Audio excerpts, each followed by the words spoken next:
Okay, I am live. I think I'm live. Yes, I am live. Okay, good day, guys. Good day to you all. Welcome back to the channel. It's been a while since I've done a live. It has been a while since I've done a live, and honestly, I had put out a video yesterday. I did the day before yesterday, and I was saying in the video that I feel shame for showing my face because I haven't been doing many videos of late. As I said in that video, I've been a little bit occupied, but bless up, guys. Thanks for being here. As always, we usually do our preview, so we have to get to the preview. It's a must that we do the preview.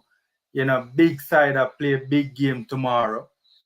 So it's a must that we get to the preview. I keep forgetting to plug out this charger when I start the live.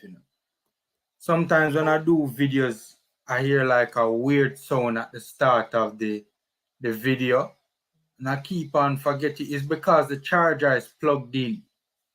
I keep on forgetting to plug it out.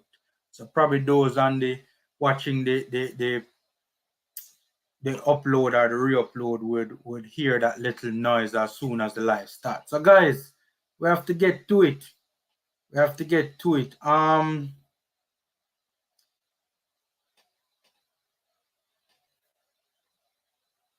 Yeah, we have to get to it. So World Cup qualifying action coming up.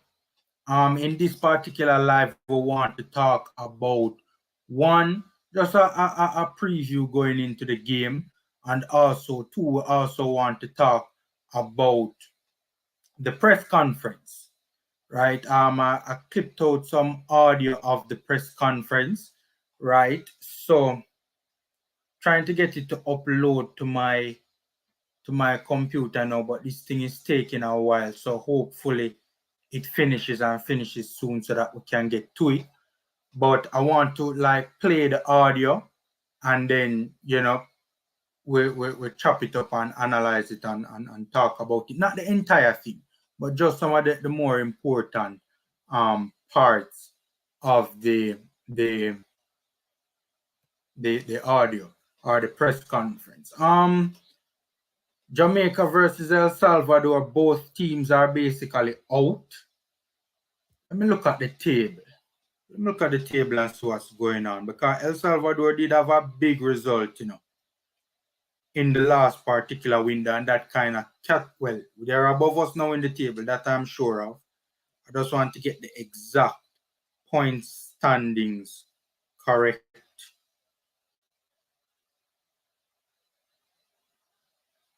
I hate notifications, you see, man. I know what's so crazy. Notifications, is what we should be banking on as vloggers, because the notifications pop up on your phone and you guys see that we're about to do a video.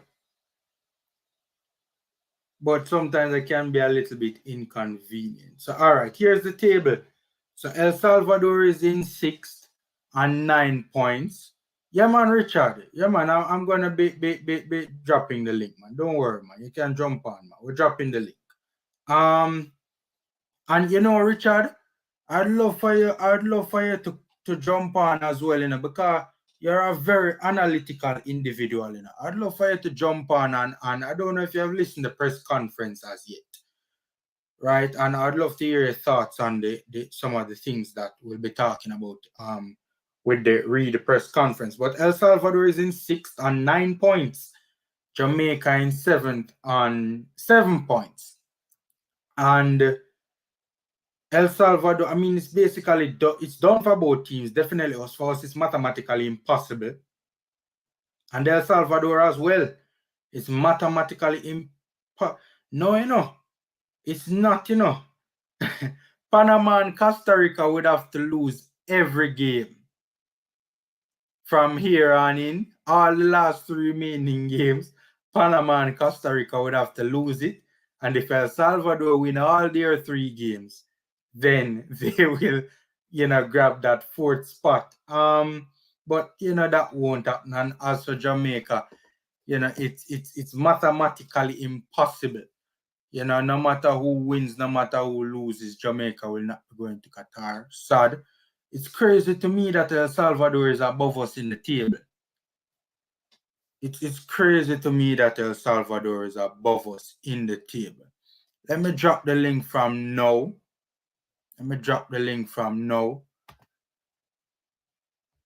I'm looking at the El Salvadoran team and I say, yo, that side is better than ours. All right, so coming up a little later, we're going to chop up the press conference. But first, we are going to... So there it is, Richard. It's on it's in the chat. Let me just shout out to a couple of the commenters in the comment section. Hold on a second. Just some housekeeping matters. Jermila, big up, boss. It's been a while. Yo, so the last time you did shout me, Jermila, but that's something they are talk about. So I did actually look it up and I just forget to link you back, Virgin. I just forget to link you back.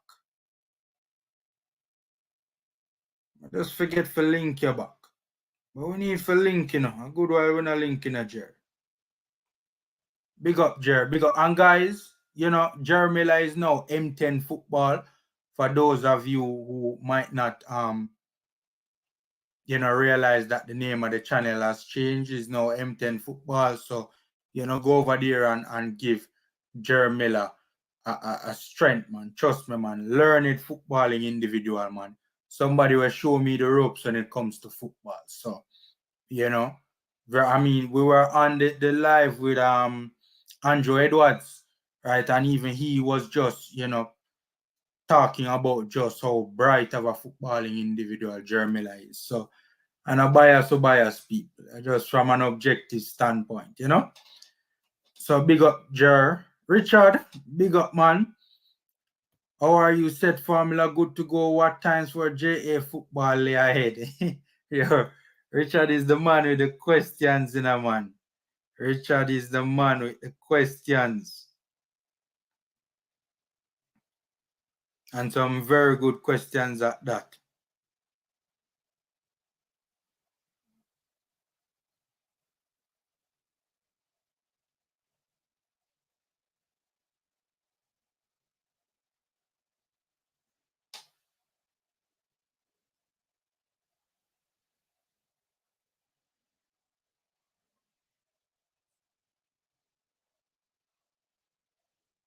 Yeah, just some housekeeping matters I'm attending to right now.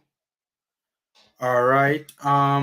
Is Jamaica football plugged in or tuned into the channel of modern football? Who knows? We have a long way to go before we get into modern football territory. Richard. Yeah, man, link will be dropped for sure. Link will be dropped. Laying my cards on the table, Jamaica are looking in a particular direction. It will be fascinating. I listened. It was groundbreaking on a few levels. I look forward to re-listening to the pressy clips. Tomorrow's game is not a dead rubber. El Salvador ready. Well, at this point in time, both teams are definitely playing for pride, All right? Both teams are definitely playing for pride, So I think both teams, this is the game that we should win, guys. If there's any other games that we win, this should be it. This should be the game that we win. Honestly, I don't see us winning any of the games, to be honest with you. I already did a video talking about that and just sharing my opinion where that is concerned. I don't know. I don't see us winning any of the games. But if it's any of the games that we can win, it's this one. For starter with this squad. As I say, if it's any of them we should win, Richard, it is this particular one. Seeing, but now so I go win. I think me personally, I think we are gonna lose. But if it's any of them we should win, it is this particular one, right? I want to, as Richard jumping on, let me add him. Boss, what I want us to do, first of all, good day to you, man. How are you doing, Richard? Good evening, Formula. Good evening. Can you hear me loud and clear, sir? Yeah, man, loud and clear. 1 second, Richard. By the way, my shout out Jerry Miller channel, and I forget for shout out to Richard channel. Guys, Richard has a channel for himself as well. Some very interesting content, some very good content, some different content though. It is different to what you guys would be seeing from other vloggers, that's for sure. By the way, I like your short clips with on the World Poetry Day. Thank you very much. Thank you very much, Formula. I literally had them on repeat, to be honest with you. I thought there were some good short clips. That I'm sure was a big day for you, World Poetry Day. Because I know you're into the poetry. For sure. Yes, it was. Yeah. I think we need a bit of poetry in this world in light of the unfolding events in the Ukraine and, of course, Jamaican football. Agreed. My screen was freezing for a moment. Did you pick up? Are you hearing me loud and clear? Is that all right? Yeah, everything is good. We're seeing you and we're hearing you. We don't see any signs of any frozen screen. Give thanks. All right, sir. I'm here for you, sir, because I know you've been through some rough times emotionally, psychologically. It's been a rocky journey. So I am here to support and lend a listening ear and chop up some of the issues and challenges and all sorts of things tonight with yourselves and viewers and subscribers. So good to see you, Formula. Always a pleasure. You know what's so crazy, Richard? Football is not supposed to impact us in such an emotional way, but it does. Interesting, isn't it? Interesting. That's one of the questions that I actually have been mulling over. I was listening to IMAX with JD and Coach Karumi not too long ago, and I was reflecting. I want to ask you directly, what does Jamaican football mean to you and Jamaican fans? Do you think Jamaica is a footballing country which takes its football seriously? I've got mixed feelings about that, especially with the Tapa regime and tenure, and now, well, Paul Hall on the press conference recently had. I am really fascinated on many levels just how seriously Jamaica takes its football. What say you, Formula? No, I think we do take it seriously, but I think that it's hard for us to. I think we take it seriously, or I think we want to take it seriously, but I think it's hard for us to take it seriously. I think that many of us don't think that the program is being run right. I mean, let's say, for instance, like we're talking about how football affects us emotionally, right?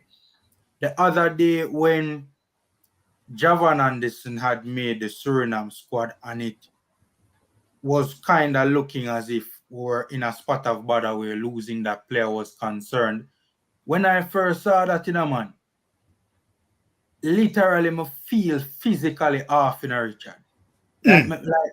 Like physically in a virgin. Me not feel right, like you know that feeling that like here when you just you not feel good, but you can't really put your finger upon it and really explain what it is. You just know, say, feel good, virgin.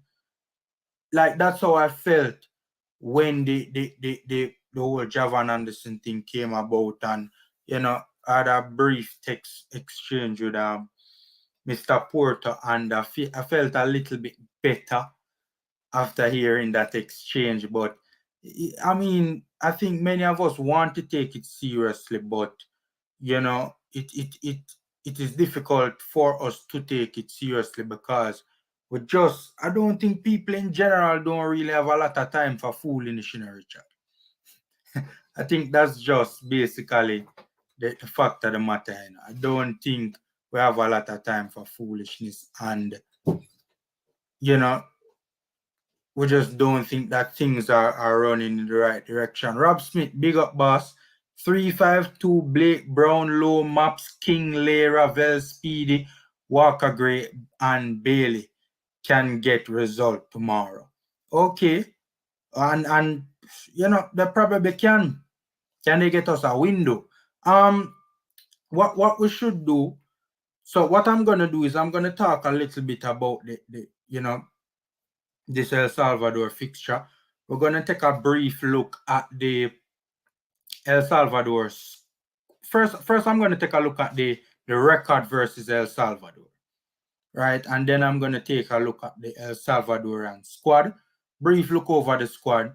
Then we're gonna dissect the press conference, and we should have enough time as well to squeeze in, the best lineup that we think is best to take on the El Salvadorians. So first, I'm gonna share the 11v11.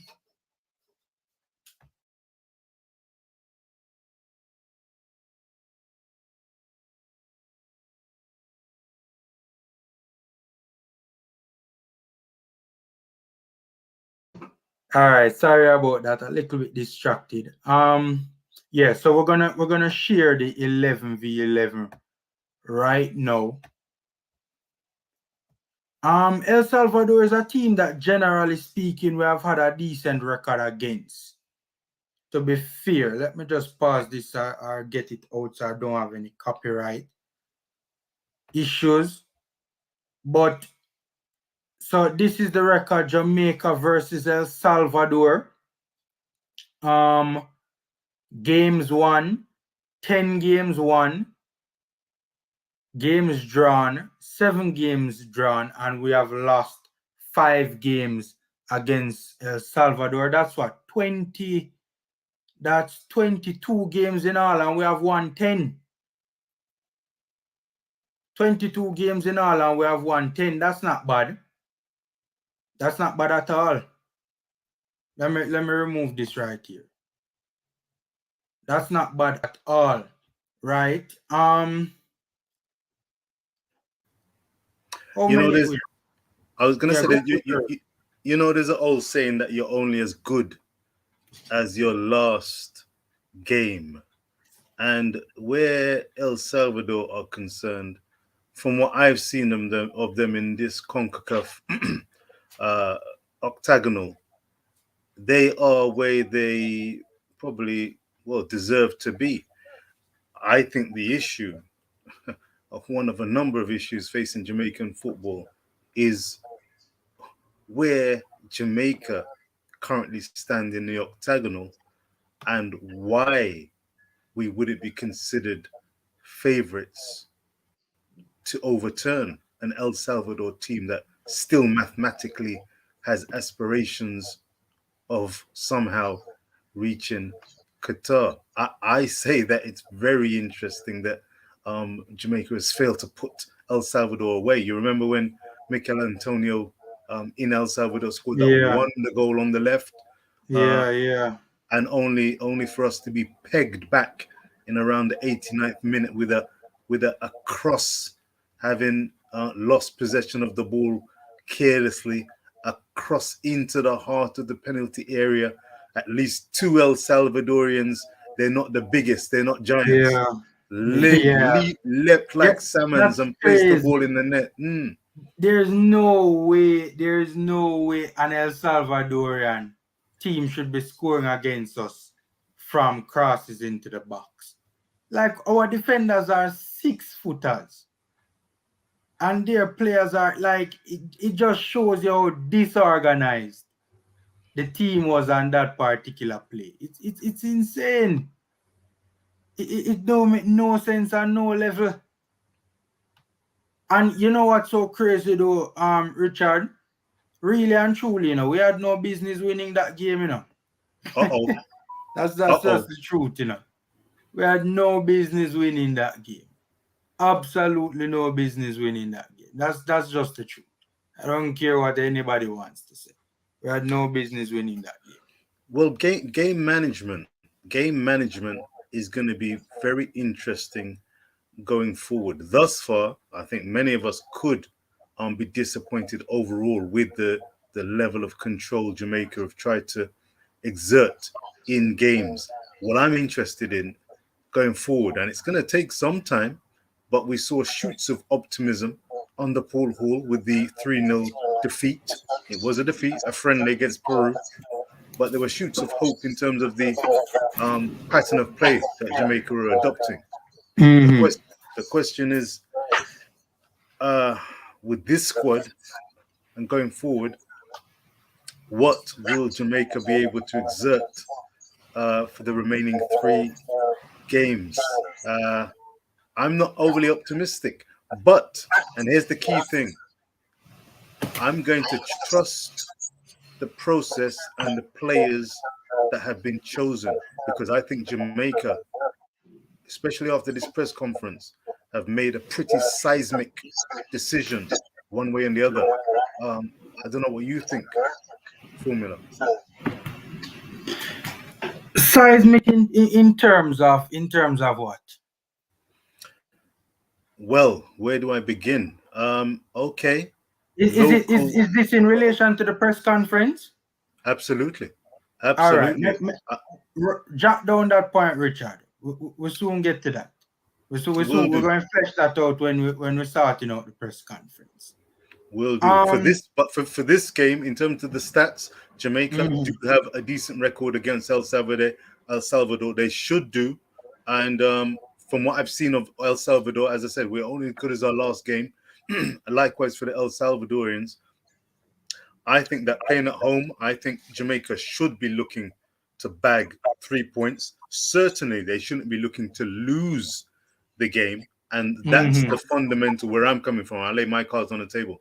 I don't expect and hope Jamaica lose the game. So a draw is the minimum, but the performance, the level and standard of performance and cohesiveness, the players being switched on, and the style of play, will it be similar to that which we saw in the Peruvian game? We'll see. But I don't want any hit and hope business. What we will see, who knows? They've been in training. Cataract has been watching some of the training sessions, and Paul Hall has got together. I say Paul Hall's gotten together this crop of players. That's up for debate from what I'm hearing. But let us see. It's a mixture of experience and youth. Maybe the first team will have more experience than youth because it's a 23 man squad. But I like the look of the team that we flashed up in the comments. That team could do a job, can be competitive, but we will see. What say you about this game tomorrow?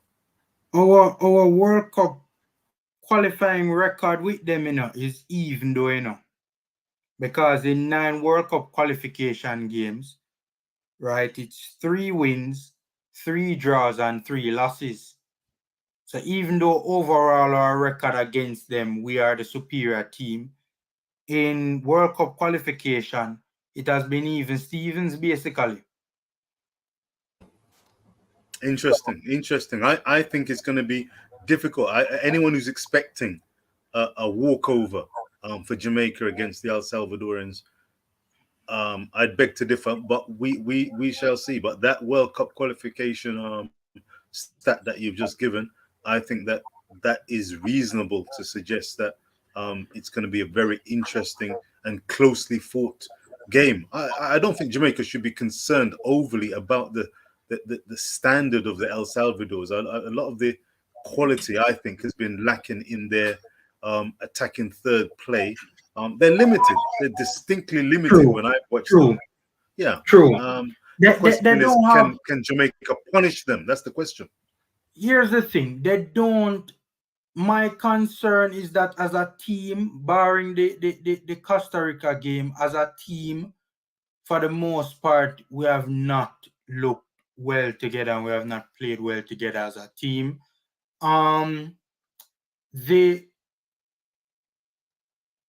What I was gonna say again, I lost my train of thought a while ago.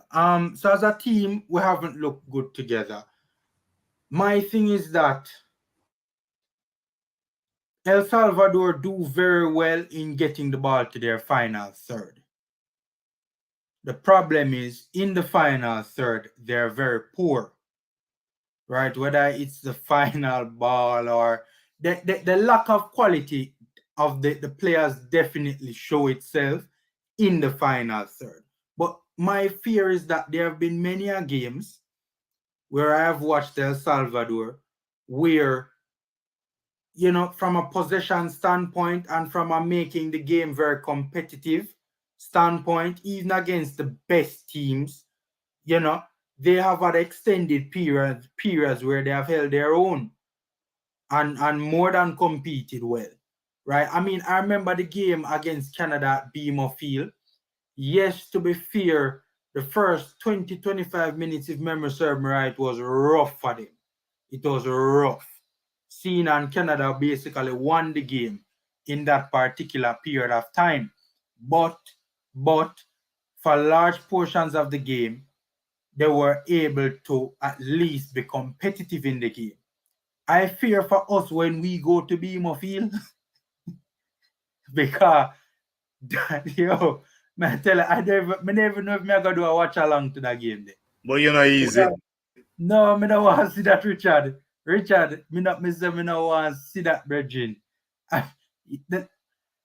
I fear, you know what that game reminds me of? It like that upcoming game. I think it's gonna go like how the Japan U23 game went. What? Just in terms of how the Canadians play, especially when they're at Midfield, how they play, it reminds me a lot of how the Japanese U23 team played us, and it scares me, especially with the deficit in quality, Richard. It scared the hell out of me, man. I mean, I'm joking. I'm gonna do a watch along to the game, but me I gonna draw myself in front of the camera for do that watch along. Not gonna lie to you. Not gonna lie to you. Smash the like button, guys. Free and easy way to support. But that's just the honest. I fear for us in that game. But we're doing a preview to this game. But El Salvador is a team that tries to possess the ball, right? They have small, Central American players. They don't really have the individual quality, but what they do well is they play well together as a unit, right? They seem to really know what they need to do when they get the ball. Right? Like when they get the ball, they move it very quickly. And they seem to really have a sense and an idea and a purpose as to, what is the next pass, what is the next run, etc., etc. Right? The only time, even in the Costa Rica game, I don't think we moved it as quickly as I've seen some of the other teams in CONCACAF move it. Like in their best moments, I've seen El Salvador really move the football. I've seen Honduras really move the football, right? Costa Rica and all the other top teams in CONCACAF. At their best moments in this qualification round, I've seen them really move the football. And even in the Costa Rica game, for me personally, I think I still got a little vibe as if we weren't 200% sure what we were doing. We were kind of piecing it together in the moment still. I still got that vibe. So that concerns me. But I don't know about you, Richard, but for me personally, I just want to see a good performance against El Salvador. right? And that it won't be good for me if, let's say, El Salvador doesn't score, but they keep majority of the possession and get the ball into our final third regularly, but it's just lack of quality why them never finish way off. I wouldn't feel good with that. You know, that's It's an just our in our home.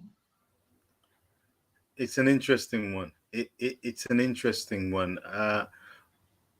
Tell me what you would like to see from the Jamaican national team. And I love your observation. It's very telling and interesting. And I wonder under Paul Hall and going forward under Paul Hall or any other future manager, we will see what the standing of Paul Hall is after this octagonal campaign. How does Jamaica begin to look like a team that's not um, playing on the hoof and piecing things together off the cuff? That is what I'm going to find really interesting going forward, because is it coincidental that many of the teams that we've come up against have seemingly looked more organized and more cohesive? Yeah. What's your take on that formula? Honestly, it's so many issues, Richard. Like it's a number of issues. It's not just one issue. It's not just two issues, right? It's a number of issues. So I don't even know where to start, to be honest. Well, I tell you what. Allow me to maybe help you in part in terms of where to start. This team, this squad that's been chosen, a lot of young JPL youthful talent, some not as necessarily youthful, but local talent. And there has been a school of thought whereby Paul Hall, being a noted developmental coach, can take under his wings this crop of players who include some who may not be the most talented, quote unquote, but their ability and familiarity with each other and a certain style of play and ball could ensure that they actually look more of a cohesive unit. And Paul Hall can in the time given to him, simply allow these guys to play, quote unquote, more of their game, and they can actually look more of a cohesive unit along the likes of the Costa Ricans and the El Salvadorians. When you've got the ballers from Brentford, um, you've got the ballers coming in from West Ham, you've got the ballers from QPR and Preston North End, long flight, land, couple of days preparation. Is that necessarily the best way to produce a cohesive, effective Jamaican team? I think that we are But in other teams do seismic it though, Richard. times.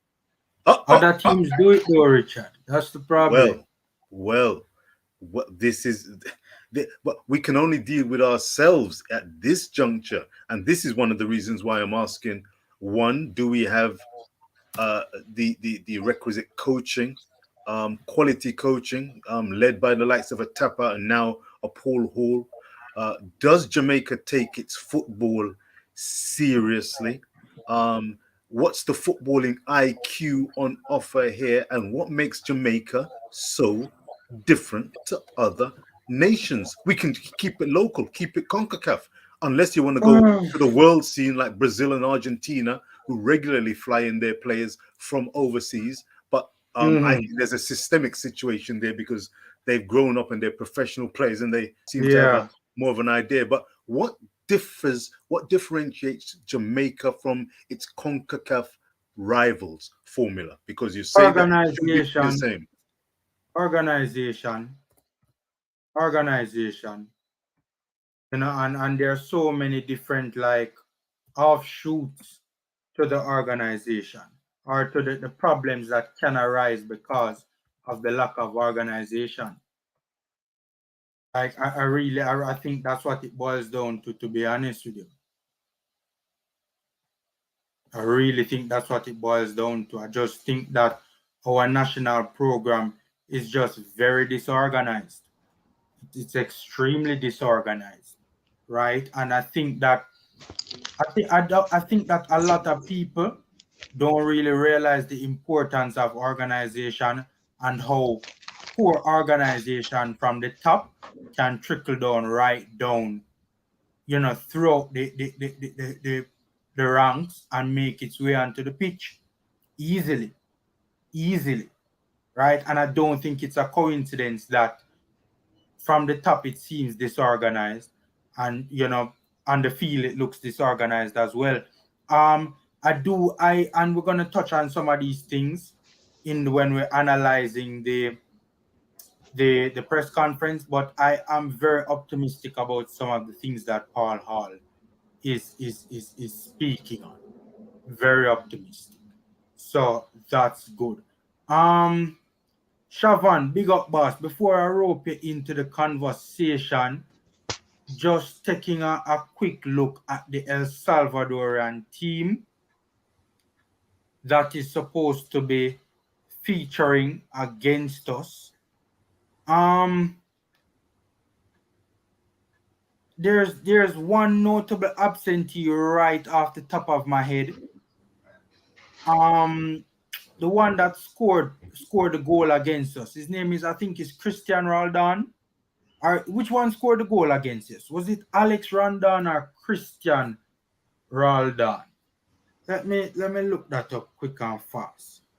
That surname sounds familiar. Surname sounds familiar. He's definitely on a mission. Is that right?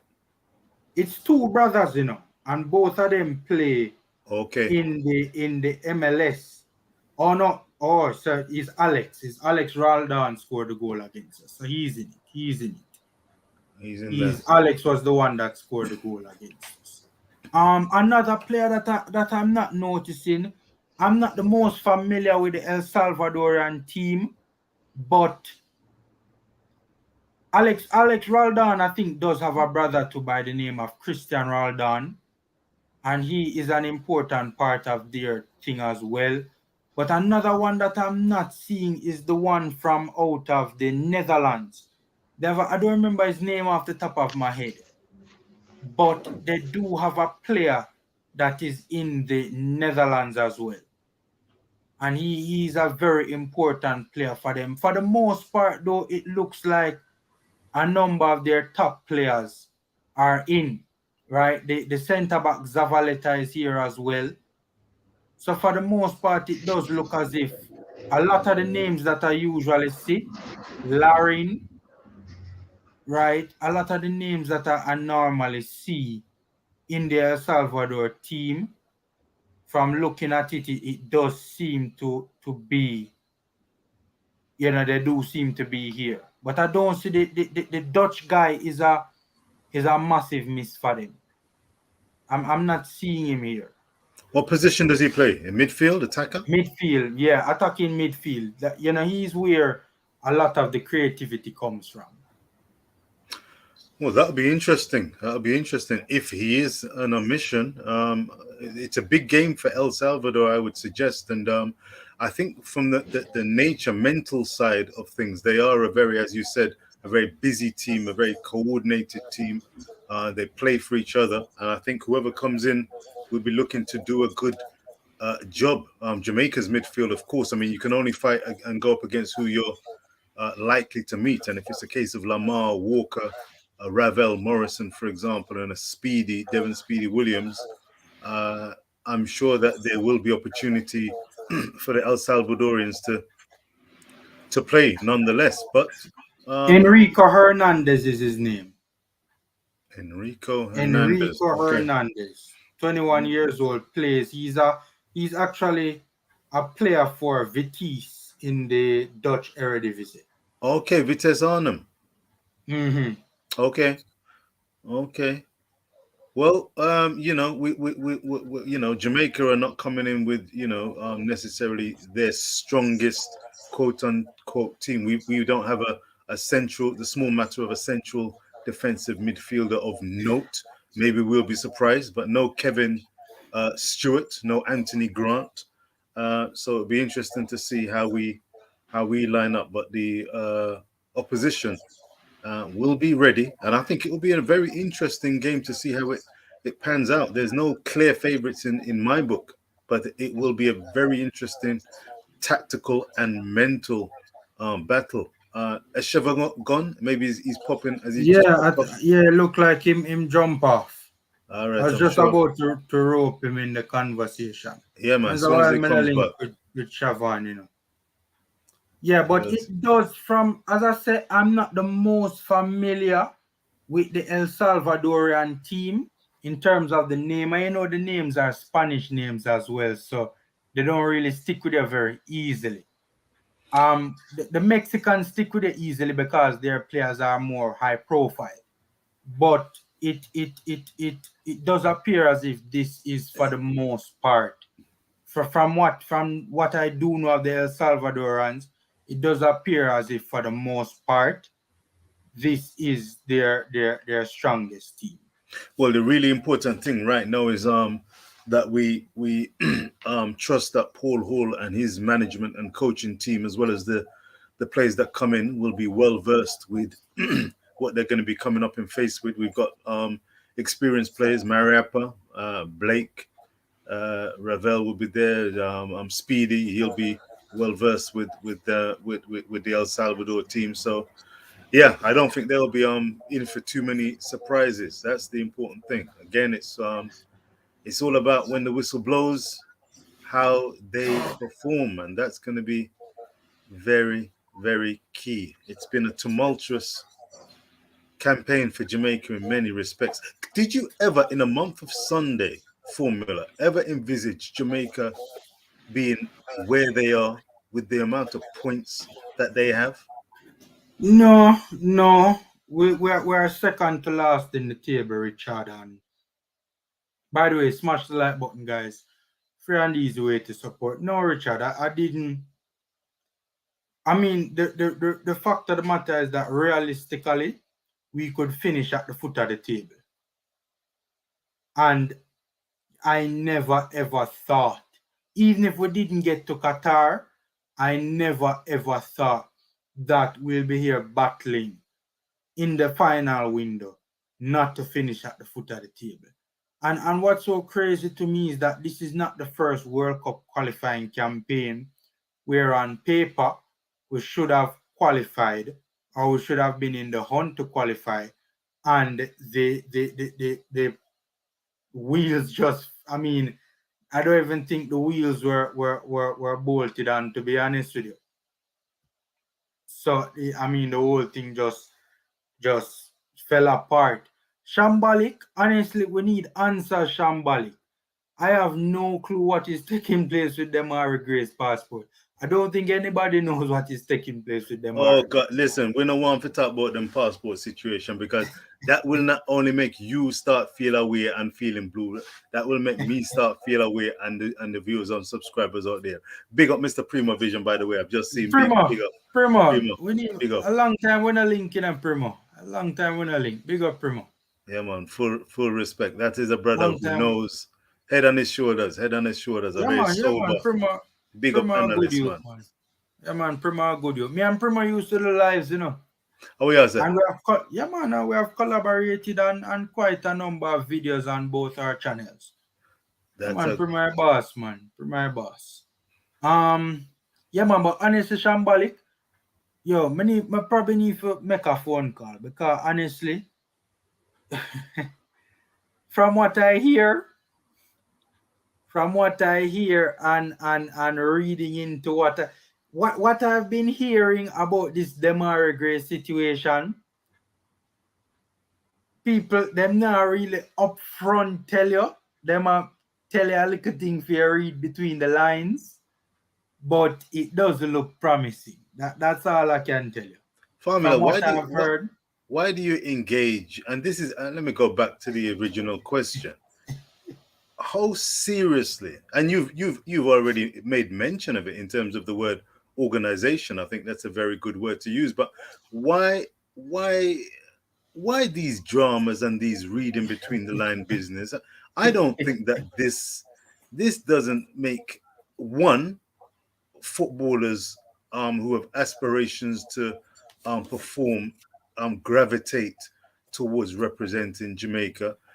And two, you remember when we were on the show with Coach Minzy and we were talking about Jamaican football, and I was using the comparison to Jamaican athletics. We've just recently had the concluded World Indoor Championships, where Jamaica acquitted themselves reasonably well. I would have given them a firm C plus B minus rating, particularly with the placings table. They finished third in the placings tables. That's where all the athletes finished first, second, third, fourth, fifth places, and they finished 12th in terms of the actual medals, 1 gold and 2 bronzes. Britain, meanwhile, finished way down in 27th, Mr. Primo. Yeah, that 27th place, beating the great Kazakhstan amongst certain nations. But Jamaica acquitted themselves really well when it comes to athletics, identifying talent, performing when it matters. And I think football could, in theory, take a leaf out of Jamaican athletics books. But I'm For not sure. really well. Of course, we I heard mean, you Lindsay have to disagreed bear with that analogy, but you have to bear in mind, you know, Richard, that it is two different sports, and I think our culture and the way how we are set up, it's more, it better facilitates the success of an individual sport. I think our culture and the way how, just the way how our country runs on a whole, I think it better facilitates the success of an individual sport. But I do agree there are there are principles and there are ways of doing things and best practices that we right, see taking place in track and field that right. should be copy and pasted into our football and could make a big difference. No worries, Shava, no worries, man. Primo said, "Oh, my bro, no, Formula, my bro, yeah, man, big up, Primo, we know a good while we not link now, my boss. Um, one, big up one. Yeah, one, we need to link to you know one because me did remember you did post a comment one time like say you did have some issues. That's why we never see you for such a long time because when no platform never say one always depend every platform, but For real, for real. I I hope he's couldn't well. get for Big up ask, one. yeah, I couldn't get for ask him, you know, if like what was the issue and if him cool. Um Prima say, I told you about this Margaret thing already. Laugh out loud. Boy, Yes, it so you see, looks you wicked. bring trouble for yourself then. So Prima tell you about the situation and you still take it upon yourself and bring No, crisis but to yourself with this situation. You know, easy. it's a quality player that really and truly can be of massive help to us for now and for the future. But look, I don't want to. I have not gotten.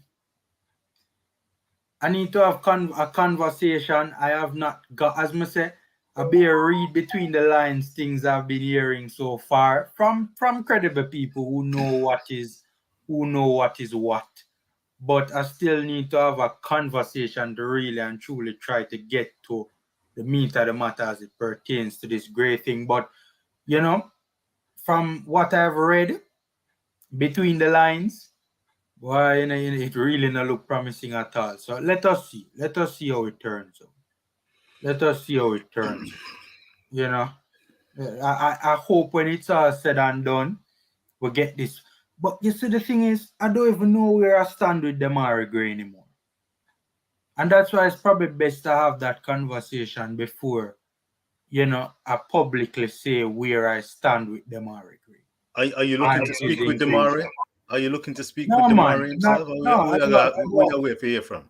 All that boss. I don't have a link to the player himself, obviously. But as I said, we can give a call to individuals who, you know, have an idea as to what is as a good idea as to what is taking place Well, I with can't the wait for you to situation. I can't wait for you to get to the press conference something, but you take your show all you want to do it. But the press conference, I think, gave a certain light to issues such as Damari Gray and Jamaican football as a whole, certainly at the men's senior level. And it would be very interesting to get your view, the likes of Primo and the viewers and subscribers out there, Shambalik and Wun and many more, Rob and Co, because I think there's that change in the wind formula, and you seem to suggest that you were happy with the way the wind may be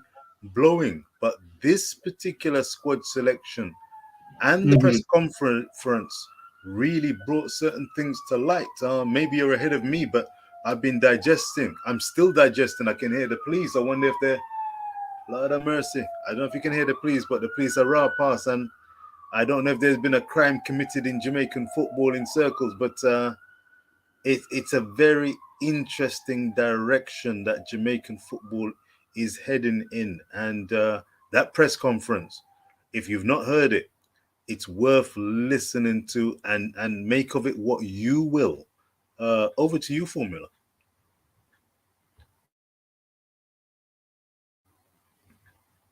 You're on mute, Formula. I think you are.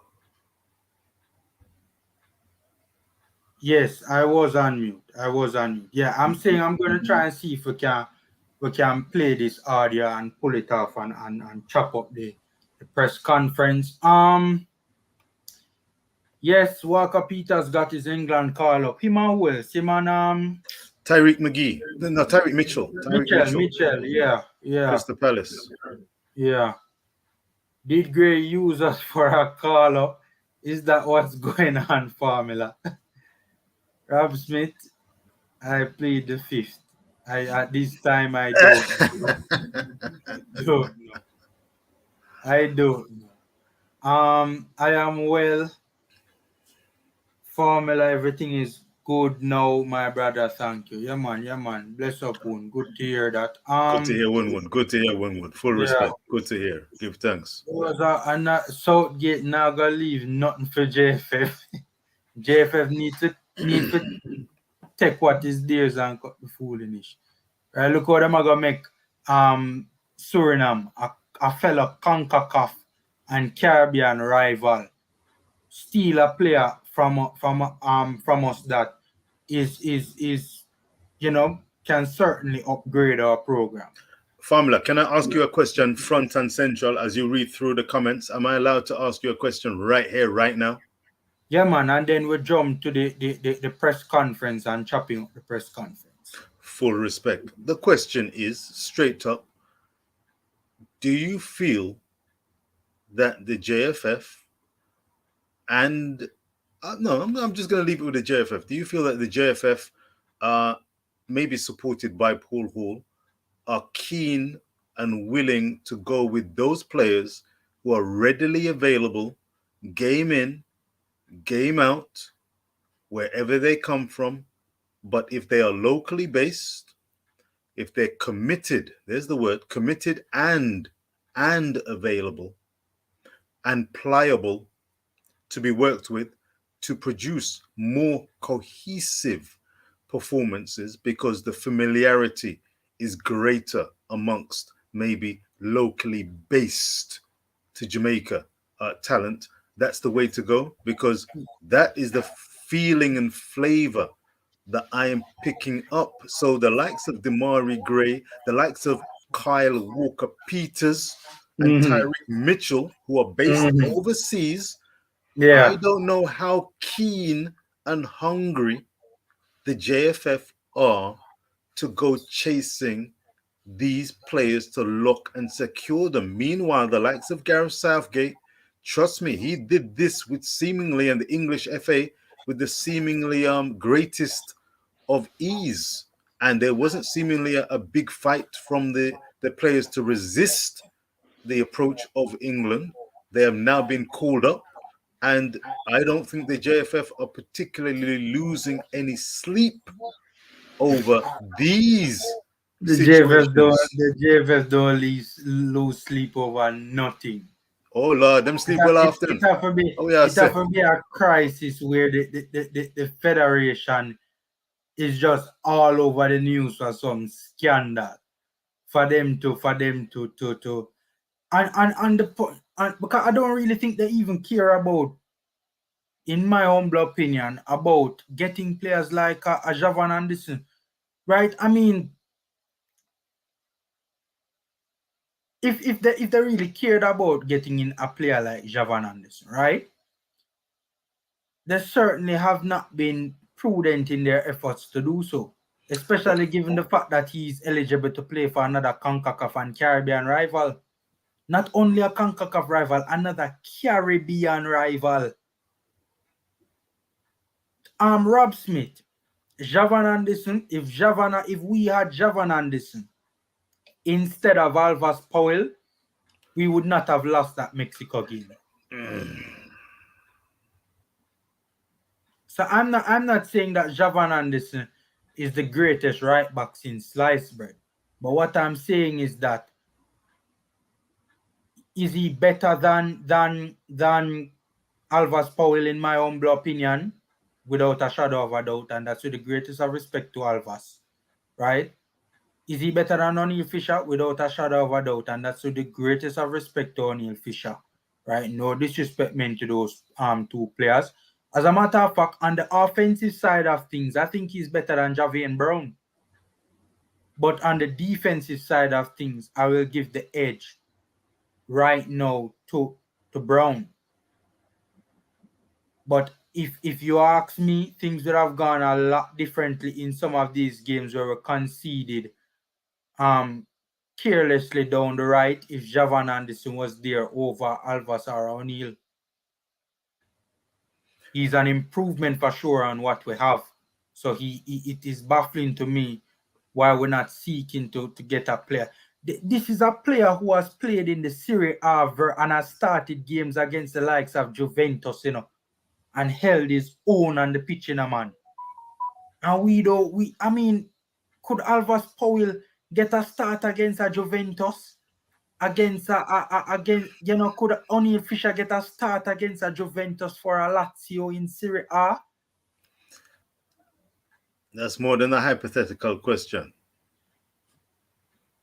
That is more than a hypothetical question. Richard, I think a lot of people see the fact that Javan Anderson was a bench at Lazio and said, oh, him not good. Because I've heard a lot of that, right? No. Wrong, barking up the wrong kind of tree with that talk there.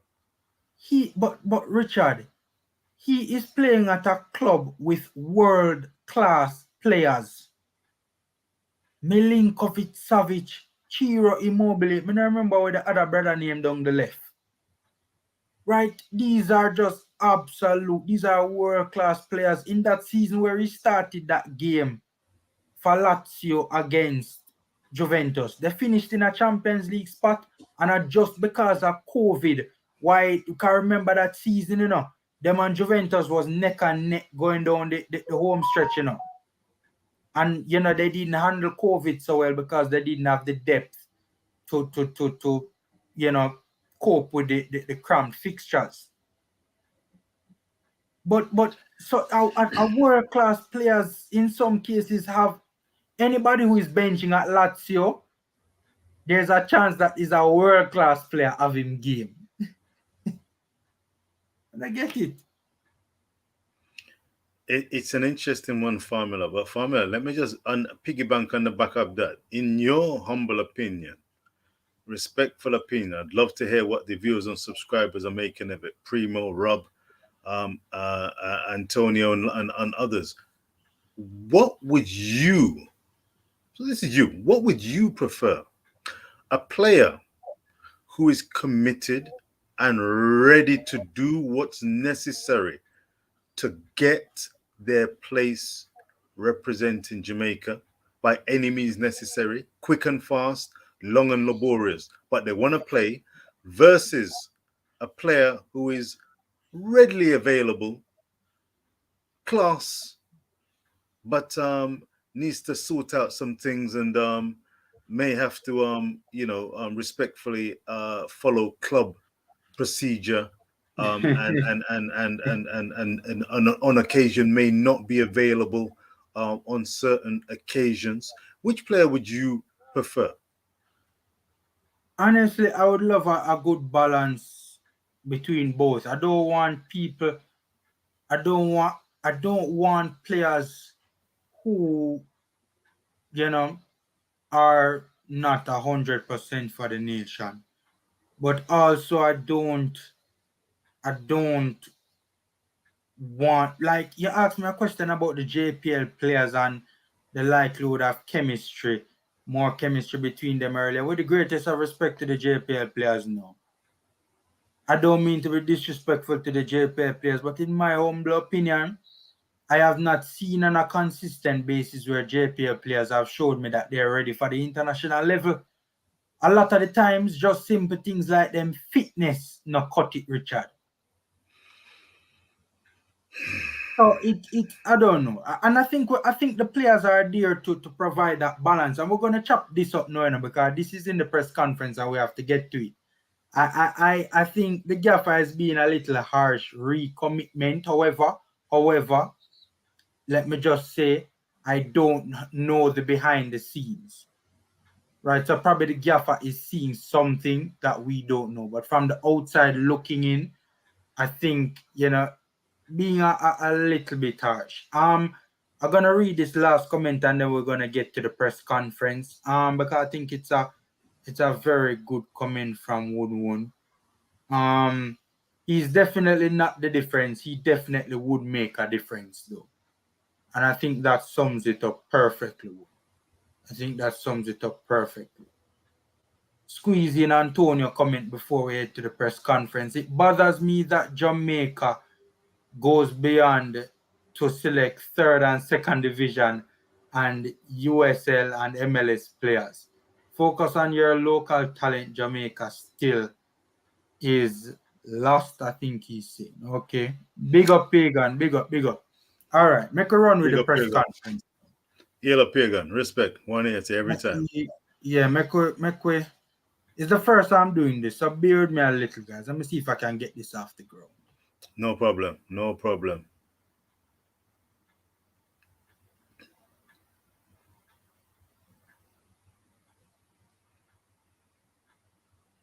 All right, so let me stop sharing this particular screen. Good.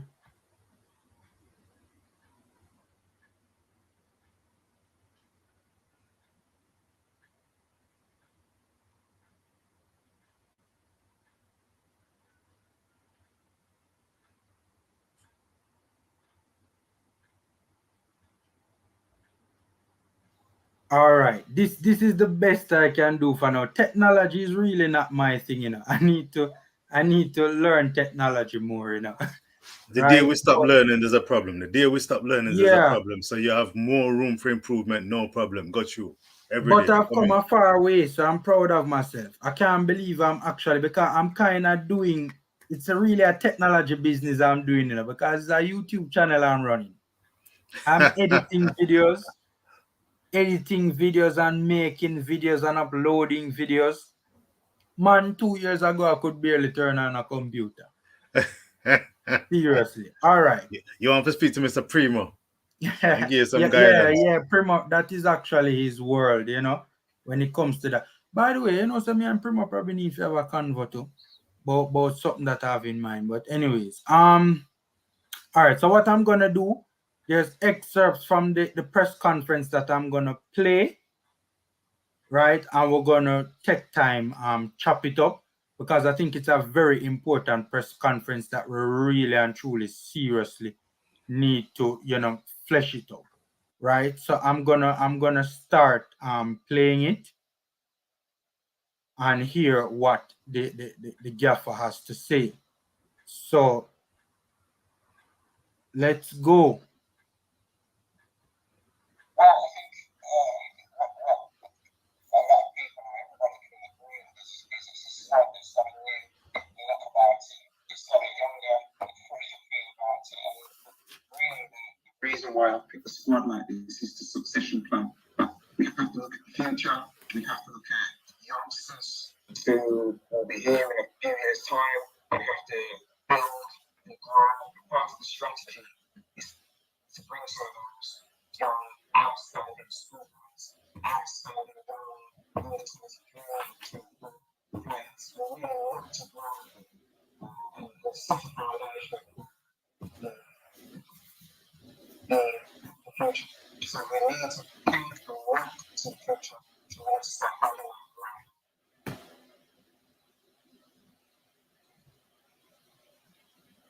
All right. You guys heard that? Richard, you heard that?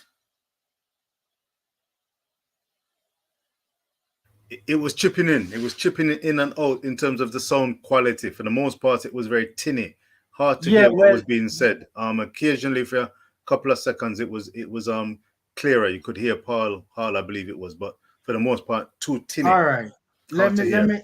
I think it might be. I think it might be the. I don't think it's my end, you know. I think it might be the audio. Hold on. Let me try and see if I can do it again. Let me try and see if I can do it again. I don't think it's my fault, though. I think it's just the quality of the audio. So you might probably just have to listen keenly. But let me run it again and see what you guys think.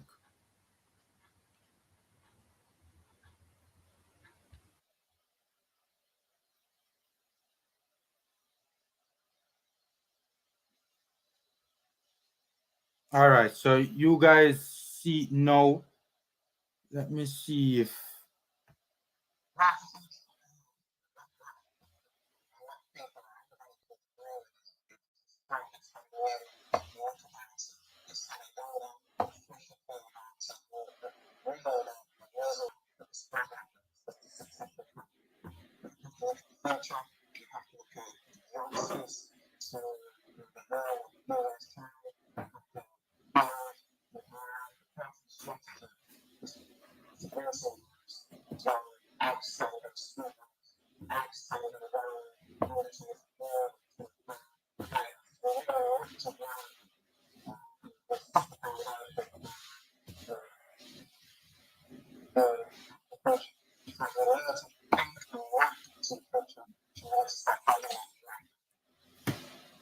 All right, so Richard, you got that?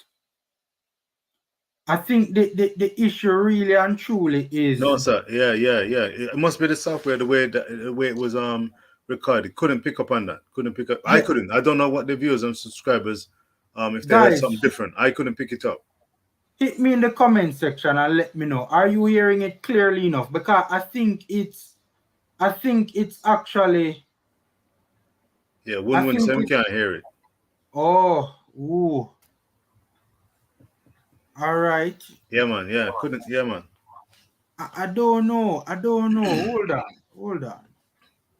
I don't know what is taking place then. When you heard the recording, did it come through when you were listening? I am hearing it clearly. Ah, that's very interesting. Very interesting. When I say clearly, no. Let me put it into context, right? The audio recording is not the best. If you even watch the press conference, when you watch the press conference, Richard, was it better? Did it sound better than what you just heard? Without question. I heard the press conference. It was a Zoom like situation, and the picture froze on a couple of occasions, but I could hear what Paul Hall was saying. I heard the questions from Cataract and from other journalists there. This one just was inaudible. It was inaudible. Maybe we have to convey, because you don't want to take up too much time with that one. Yeah, because you're literally it was you can't hear what. I couldn't tell you what was being said there. But I respect. I was really glad that you were going to actually play it, because we don't want to get word of mouth necessarily. So when you hear it from the horse's mouth, I congratulate you on that. But for those who've not heard it as yet, we don't want to take anything out of context. I've heard a couple of people misinterpret or misunderstand or take out certain excerpts of what they wanted to hear from Paul Hall, but there were certain things that he said which I'm more than happy to convey what I heard. Maybe you could share what you heard, some key snippets from what was what was said. All right. So I'm sorry, guys. I plan to like play snippets of the audio, and hopefully you guys could hear it and we could really have an in-depth discussion. I don't know what is taking place though, because you guys are saying it's inaudible. I am hearing it. I think that the recording is not the best. That I know for sure. But anyways, all right, let's discuss it. For starters, he spoke about a succession plan, right? And he also, talked about looking to, basically, part of that succession plan would include schoolboy footballers and also JPL players. Now, for me personally, a succession plan is all well and good, but this squad, when I look at it, this doesn't look like a succession plan to me at all, because a number of these players, I don't see them as the future. And that's just me personally. I don't see Topia as the future. I don't see Thomas as the future, right? I mean, I don't see some of these players as the future. Well, put a pin in it right there. You've just said something. Rob, respect, we can discuss it. And it's great that you want us to discuss it. And hopefully most people have heard and got the gist of what was said. You may not see, Formula, may not see certain Big up players. Tennessee. Every time. Tennessee, yeah, man. Thanks for the Tennessee super chat one. Much appreciated. Yeah, man. Sorry to cut your sir, Richard. No problem. I always have to give respect to the viewers and subscribers out there. Tennessee, full respect. You may not see the potential of a Topi or a Green and others who have been drafted in. But here's the key. Paul Hall and those who have helped make the selection may see a future. Does that make a difference to you?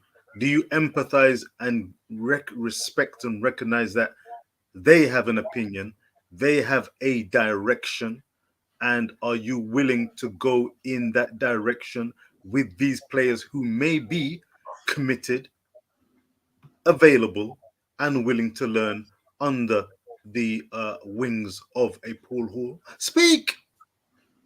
To be honest with you, Richard, you can't tell me about a succession plan and I don't see Kahim Paris in the squad. Here we go. Here we go. Like, there are certain players that, like, me personally, I'm heading down the direction. Obviously, we need a succession plan right now. That's facts. We need a succession plan, right? But some of these players are not it. For instance, I personally, if we're gonna talk about a succession plan, talk to me about the top players, the top teenage talents in the JPL, who there is considerable upside to these players 2, 3, 4 years from now, right? And my thing is that a number of the players currently in the squad right now, Ricardo Thomas is 24, Nicholas Nelson is 23, Ramon Howell is 26, Demar Rose is, I think Rose is like 20, 23, 24 or something like that, if memory serves right. Green is 24. Daniel Green is 24. Bygrave is 28. These players are already in their primes. There's not much more upside to these players, right? And my thing is that the JPL is at a level where these players are good players in the JPL. Yes, they're the top players in the JPL. But any credible league in the world is far superior to the JPL. I think the USL is far better than the JPL. And some of these players, I don't know if they are even at a level that they could cut it in the USL. And there's not much upside to them. At least we can say Busy Atkinson is 19, or Devontae Campbell is 18. How old is Jimenez? Jimenez is 17. Just turned 17. So at least those players have upside. So that's what I'm saying. Work with the best teenage talents. Not everybody's going to be up and available for every squad. I follow Brazil amongst other teams. Brazil had as an excellent player who was just continually not selected by Chichi, Tite, by the way, but pronounced Chichi in Brazil. Rodrigo plays for Real Madrid, was not being selected. Terrific player. I wondered what on earth is going on. Eventually, the man got selected, and I think we could look forward to seeing him in the Brazilian squad. Class will out is my point. There were other players who were keeping him from getting a place in the Seleção. Now, with regards to Jamaica, Kahim Paris is a player that I've heard much about. But if he is as good as you and others say he is, then this will play out. Mr. Paris will be called up in due course because talent will out. There's only True. 3 games left in this window. Fair. Yeah, you're gonna have some kind of a basis. So this camp, much like the Peruvian game, you'll have this squad.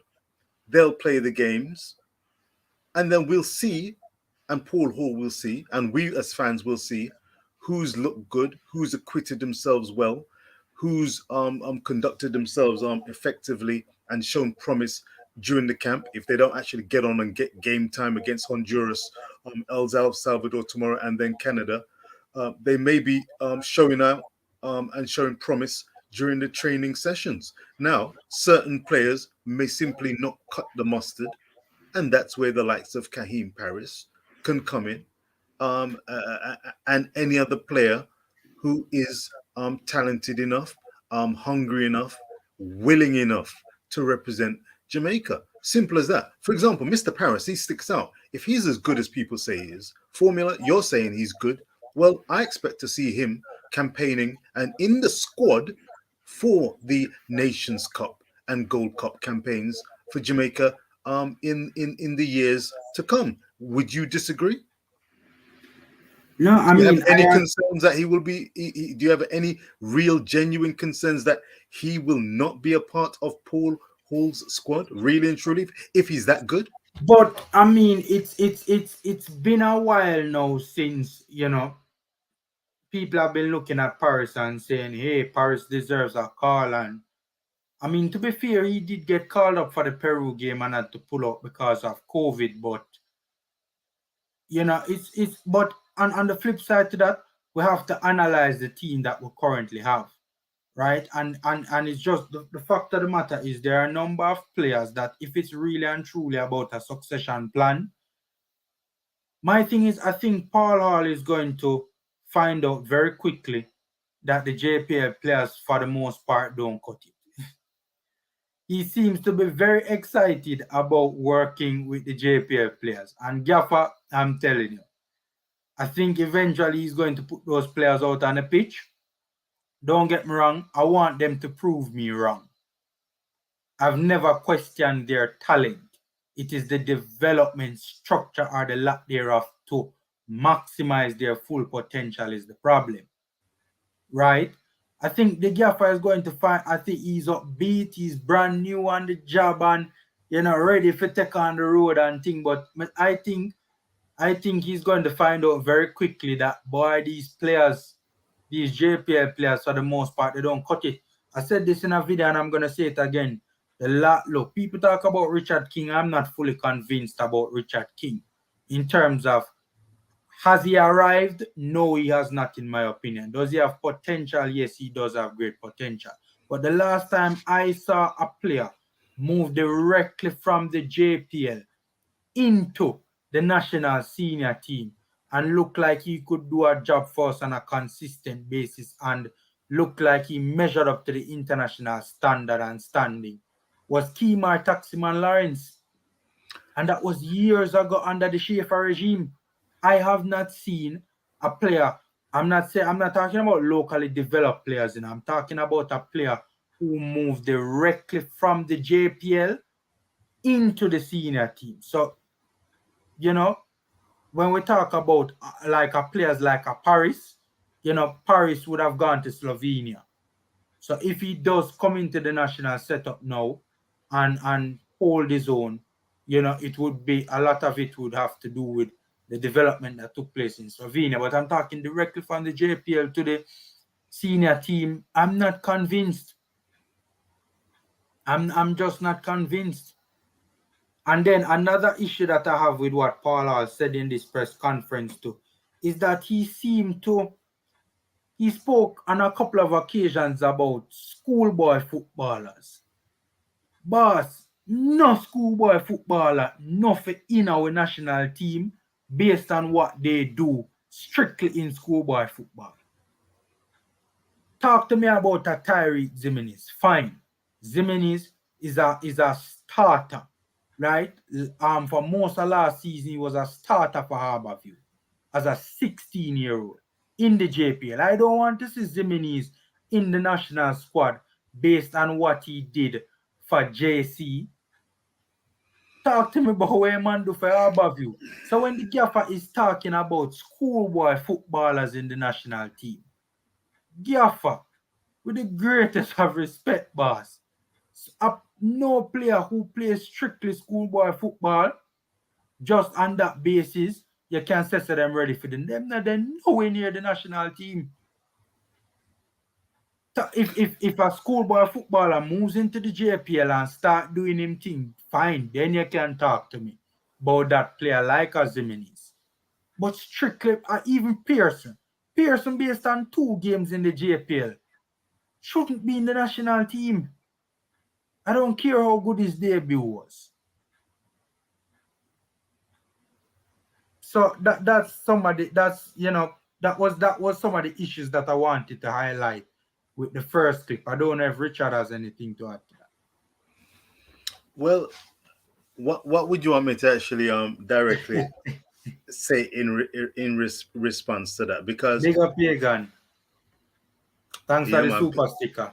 Pagan look like he was you stated but appreciated. Full respect, Pagan. Pagan is a little bright button, One second, Richard. Tennessee super chat them are rolling tonight, man.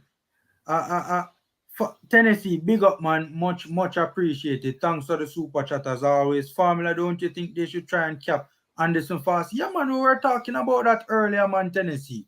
Of course. We cannot. Players like Anderson that are eligible to play for Jamaica as well as other CONCACAF rivals the JFF needs to approach them aggressively. Right? What you do, you take away from Suriname, but you also add to us. Right? So it's a massive blow that with just one move. One stone, you kill 2 birds. For sure. Hey, go ahead, Richard. Well, Formula, but before I make that point, is it a logistical as well as, I don't know if it's pride or whatever it is, logistical wise, how many players are within technically the grasp of Jamaica to recruit? But then again, to what degree is it a two-way street? The player and their family, those close to them, they will at some point hopefully get wind of the fact that they're eligible to play for a Jamaica, for their country. Doesn't the player have a responsibility to say, yo, I want to don the jersey? Email, telephone, I want to don the jersey. Then the JFF, okay, yes, great. They have to be approached first, though, Richard. They have to be approached. But this Jamaica is why I said operates. So this is what back to the seriousness and the logistical aspect. And what does Jamaica have practically at its disposal? How many of these players? Remember the great database that Cataract and Devon Porter have. They've got a over 100 players that technically could be right, that are eligible. But then, what capacity does the JFF have all the way in Jamaica to go and make contact, even in this age of technology, to contact these players to ascertain? It's a simple phone call, Richard. Oh God! It's a simple phone call. Oh God! It's a simple. Richard, the problem is the JFF is disorganized, right? First, they need to assemble a database for every level of our national program and for every level of the pyramid in England, whether it's the first division, second division, third division, fourth division, the U23s, the three U23 leagues, right? The two Premier League twos and the I think them call it the professional development one, right? The U20s, U18s, whatever the youth squads are in England. They need to assemble a database, and then you start to determine, right, who manages who, right? So, well, no, first you would have to look at, who are you interested in and have what they refer to as a depth chart. So for every level of our football, whether it's the senior team, Olympic team, U20, U18 or U17, whatever, assemble a depth chart, right? From like 1 to 15 of the best players in each respective position at every level, right? After watching them and scouting them and analyzing them, right? On a simple thing like your mobile device, seen, and then you set a bomb now, and when you have assembled that depth chart, right, for all the respective squads, you set a bomb now, you find out who are the representatives for X player. You set a bomb, you make contact with the representatives of X player, and then whoever is interested, or whoever is not interested, if a man say him at England him a pre right now, you set a bomb and you cross out him name, or you put him on a list that okay, he might not be interested in now, but we're gonna follow up on the player, right? If a player is interested in now, you set a bomb, you rope him in, right? If a player can't make up his mind, you put him on, I don't know, a standby list or something like that. The JFF needs to get organized with its recruitment. It's not any, it really and truly, I don't think take that much resources to do something like that, Sir Richard. Either you're underestimating the ability of the JFF to actually produce this so-called depth chart. But vloggers are doing it. Vloggers are doing it. And I'm gonna rewind and come again back to the original point I made at the Sorry to cut you, opening. Richard. We are and vloggers are recommending players to the JFF, but the JFF never ever know about eligible to play for. But go through, Sir Richard. Well, let me follow you through on that then. Let me follow that particular breadcrumb line to this point. Look here. You've seen the selection for this forthcoming window. Mm-hmm. What chance, give me a percentage, what chance do you think those players who have been selected, the Greens, the Jimenez, the Topes, Thomas, some of these players I'm not totally familiar with, but what chance would those players have of getting into a Jamaican national team if that database at Cataracts and Devon Porter's disposal was fully utilized and followed up on? Straight up. What chance would the JFF what? What chance would these players who have been selected make the squad if the database was utilized? Absolutely. No, they wouldn't. They would fall way down the pecking order. That's just right. And I think that this press conference has been a watershed moment. I don't know if you are surprised or not. There are certain vloggers, certain YouTubers who are far from surprised, and maybe fans are far from surprised. But going forward, and this is the thing, going forward, Paul Hall in the press conference, by the way, for viewers and subscribers, please hit the like button, hit the subscribe button, and support Formula Sports.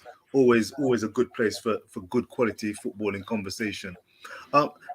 It looks like it's a case of them recognizing that calling on the Daniel Johnson, Bobby Reed, Antonio, the list goes on.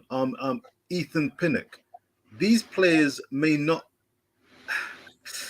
I don't know, and these are the players that I'm not even talking about the database. The database. We're going to get to that. I know where we're going. We're going to get to that. Where we're going. Yeah, man. I know we're going to get to that. Breadcrumbs. Yeah, man. We're almost there, Sir Richard, because I know many people want us to talk about that. We're not going to shy away from it. It's a serious topic. All right. Rob and Eddie, I agree with you guys.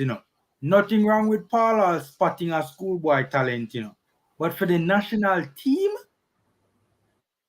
spot a schoolboy football talent and call up the best JPL club that is best suited for his development and fling him in that and show him adapt to that. Now tell me about schoolboy footballer where only based on what they have done in schoolboy football, them are going to get selected to the national team. No, Virgin, tell me about the U20 team. And even the U20 team, me not really all that so, excited about schoolboy footballers. If Paula spot a talent in a schoolboy football and him rate him, fling him in a U20s or fling him in a one JPL side. Not to tell me about not national senior team for a schoolboy footballer. This on a 98 to the days of Baby Gardner. Virgin, trust me, man. I was alarmed by that personally. You talk about trust. Do you trust Paul Hall? I do, but I think he knows the lay of the land more than many other new coaches that we would have got, but I still do think that he has some time to learn and adjust. In his mind, to be fair to him, he might be thinking of his playing days with the likes of a Baby Gardner, who left out of schoolboy football straight into the national team, and he would have seen firsthand, what that player did and what that player went on to do, played at a higher level than Paula. Captain Bolton Wanderers for like a decade, if memory serves me right. Outstanding service for Bolton. Outstanding service for Bolton Wanderers. But outstanding. In today's day and age, Richard, that cannot happen. A Baby Gardner cannot happen. Cannot? Cannot. Straight out of schoolboy football and good enough to be starting for our national team, like really and truly good enough to be featuring heavily in our national team on a consistent basis and cutting it at an international level on a consistent basis. Boy, that would have to be a wonder kid. That would have to be the next Messi. That would have to be a wonder kid. Like, seriously. Just like me not talk about a Zimenez, who yes, him play schoolboy football, but plays for Harborview in the JPL and prove himself in the JPL. Me talk about strictly schoolboy football, and you draw out of that and fling him in a national team. No, boss. Me no condone that, sir. All right. Me no condone that at all. Up next, I want to talk about. Paul Hall did make mention of being in talks with QPR to have some of our young players, put them on programs at QPR and take them to QPR to aid in their development. Who knows? It could even go as far as QPR, establishing a relationship, or having a base out here, like a physical location out here in the country. Like what a number of top European clubs do in countries outside of their native jurisdiction. I mean, me personally, I was very excited about hearing, and it's not only QPR. He said, in the press conference, he said he has been in contact with QPR and other clubs about taking some of our best young talent and putting them on programs, right? And taking them to those clubs to aid in their development. So, me personally, I was very excited about that. I don't know what Sir Richard thinks about that. Up next is the big controversial topic. By the way, I mean, I didn't hear that particular comment, hand on heart, from Paul Hall, but I too would consider that a very positive step. The caveat would be that he's approached or spoken with clubs. Speaking with clubs doesn't mean necessarily that anything is going to be set in stone. True. And given the green light. So let us see. Talking is good, and it's not necessarily cheap, but let's see what happens as a result of that. So let's not jump the gun, but it's good that there is potential. But oftentimes, I mean, many of these players, they'll have to be of the requisite quality, mindset, football and IQ, willingness. There's going to be a lot of things that need to be ticked off before these things are actually successful. But let's wait and see, because development is very important, and I'm sure that if they got involved with QPR, they would definitely learn things. But it doesn't always necessarily work out as easily as that. I'm thinking of my goodness me, I've got a cricketing analogy. Sports to the Bone is out there. I think he's got a live show coming on soon, if not in full swing. And I remember Alzari Joseph. Alzari Joseph is a terrific West Indian all-rounder, but he went to Surrey, came over and played some games. I think it was Surrey. If it wasn't Surrey, maybe Worcestershire. But he came over, played some games, and we thought that's really useful. Came back to West Indies. I don't know if he's made tremendous developments in terms of his bowling. So I don't know if that would be a similar situation where the footballers are concerned. But we'll wait and see. Go ahead, Formula. What else have you got there in that juicy press conference? Ganesh, I just want to address this comment. Ganesh, you're right. Talent is talent at any age, right? I don't think you understand what I'm saying, Ganesh, right? I'm saying that a player who is only proven at the schoolboy football level, that is not sufficient to warrant a national call-up. That's all I am saying. I am obviously talent is talent at any age.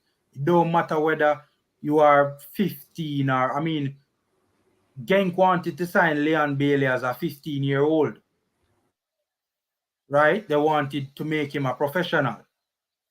So that's all I'm saying. The schoolboy football level is a poor level, and it is nowhere near the international level for you to just strictly see a player based on his performances at the schoolboy level, and for that to warrant a national call-up.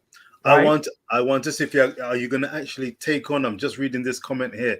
Formula, are you going to duck it or are you going to take it on? You mentioned that unless you had a caveat instilled yourself, unless it's a Messi, quote unquote, or a Bibi Gardner. So there is a case where Ganesh is making a point. Talent is talent at any age. If that talent is good enough to make that jump, and you can see that that person, that individual has the talent to actually cut it, either there and then or in the near future.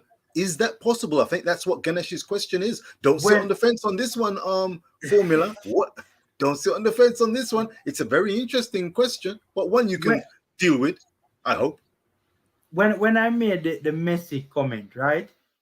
I was basically saying that never will there be a player that just jump directly from schoolboy football and just automatically be ready for the national team, like what Gardner did in 97, if memory serves, if my memory is correct, right? That will not happen again unless it is a Messi talent. Now, we won't know if it is a Messi talent strictly based on what they're doing in schoolboy football. I would know if it's a Messi talent if it's a 15-year-old tearing up the JPL. If you understand what I'm saying. So no matter how well a player does in schoolboy football, even if him score 100 goals, that won't prove to me that he's automatically ready for the national team. Is he worth a look? Is in he the is he national worth team, is he worth a punt to put in the squad under 20s and maybe he's from worth a there look. to gravitate to the national squad to have a look and to rub shoulders with more experienced, technically gifted players? Wouldn't that individual be worth a look? We're speculating, but you know in we've got my Jimenez at the moment, Mhm. Alex Marshall. Yeah, but what say you? In my humble opinion, he will be worth a look in the under 20s or worth a look for a JPL team. Right? Take that next step first. Right? Don't tell me about you looking for national players in schoolboy football. By the way, did Right? Paul Hall I'm not. directly say that? Did Paul Hall in the conference, Yes, man. he directly Said, said he's yeah, willing yeah, for that, or if he sees yes, it, he if he said it. sees it, or has he see it, or does he envisage He seeing said it he's willing and to give taking those schoolboy steps? footballers a chance. A chance where and how A and chance when? to get a look into the national team. He said that's why he brought in Zimenez and someone else. And he also made mention of it earlier before that as well. That he selected them to prove to schoolboy football players that if you're good enough, you can make it. But what I'm saying is, don't get me. What I'm saying is that to prove that you're good enough, it cannot be based single-handedly on what you have done in the JP, in the schoolboy football league. To prove that you're good enough, it has to, at the very least, be what you are doing in the JPL. That's all I'm saying. You know why I'm laughing? Yeah. I hear you loud and clear, Formula. A Chevron. Unless that schoolboy player come from Cavalier. Shavan no easy at all. All right. Oh boy, oh boy, oh boy. We're talking about by the way, smash the like button, guys. Free and easy way to support the channel. And look, my anything that I say, and this is just my opinion. This is not law or anything like. This is just a little fool YouTuber vlog. Seen? So it's not that serious, to be honest with you. It's just my humble opinion. Seen? I just don't think schoolboy football level can prove a player ready for the national senior team, right? The U20s probably, but all right. The big topic now, the big topic when Paul spoke about the reason for absentees. Oh boy. Now, guys, it is a look. I don't like talking about commitment. I don't like, and I honestly think, look, from the outside looking in, I think Paul is overreacting. Honest, I don't blame if Mikel Antonio turned down the call up, me not blame him in this particular context. I don't blame him, right? But what bothers me is that the gaffer keeps on stressing the word commitment. Every time I hear the gaffer speak, he speaks about commitment. He's always talking about commitment. Now, initially when I heard him doing interviews and talking about commitments, Richard, I thought it was just okay. The gaffer is trying to set the tone. To say you're coming to the national team a business time, like and a joke thing, this, right? We're serious about ball game round at 16. But the more I hear him talking about it, I'm not saying that he's right, but what I'm saying is that it definitely seems as if he has an issue with the commitment level of enough players in the squad to think it is a big problem where the squad is concerned in terms of the commitment levels of the overall squad. And that's concerning to me. I think he's overreacting though. Break it down. What you've just said there. Break it down and just bring a little clarity to what you've just said there, so I can respond and the viewers and subscribers can respond. You said there's an issue regarding commitment to the overall squad or individuals in the squad, or their definition of what commitment constitutes. Just break it down so it can be very clear and everyone out there is clear, so we can All right. deal with the matter. In terms of, obviously, there'll be players in the squad that he doesn't have a problem with their commitment, right? But obviously, there are players in the squad that he does have a problem with their level of commitment. And it is enough players in the squad for him to be generalizing and implying or giving the impression that this is a squad problem.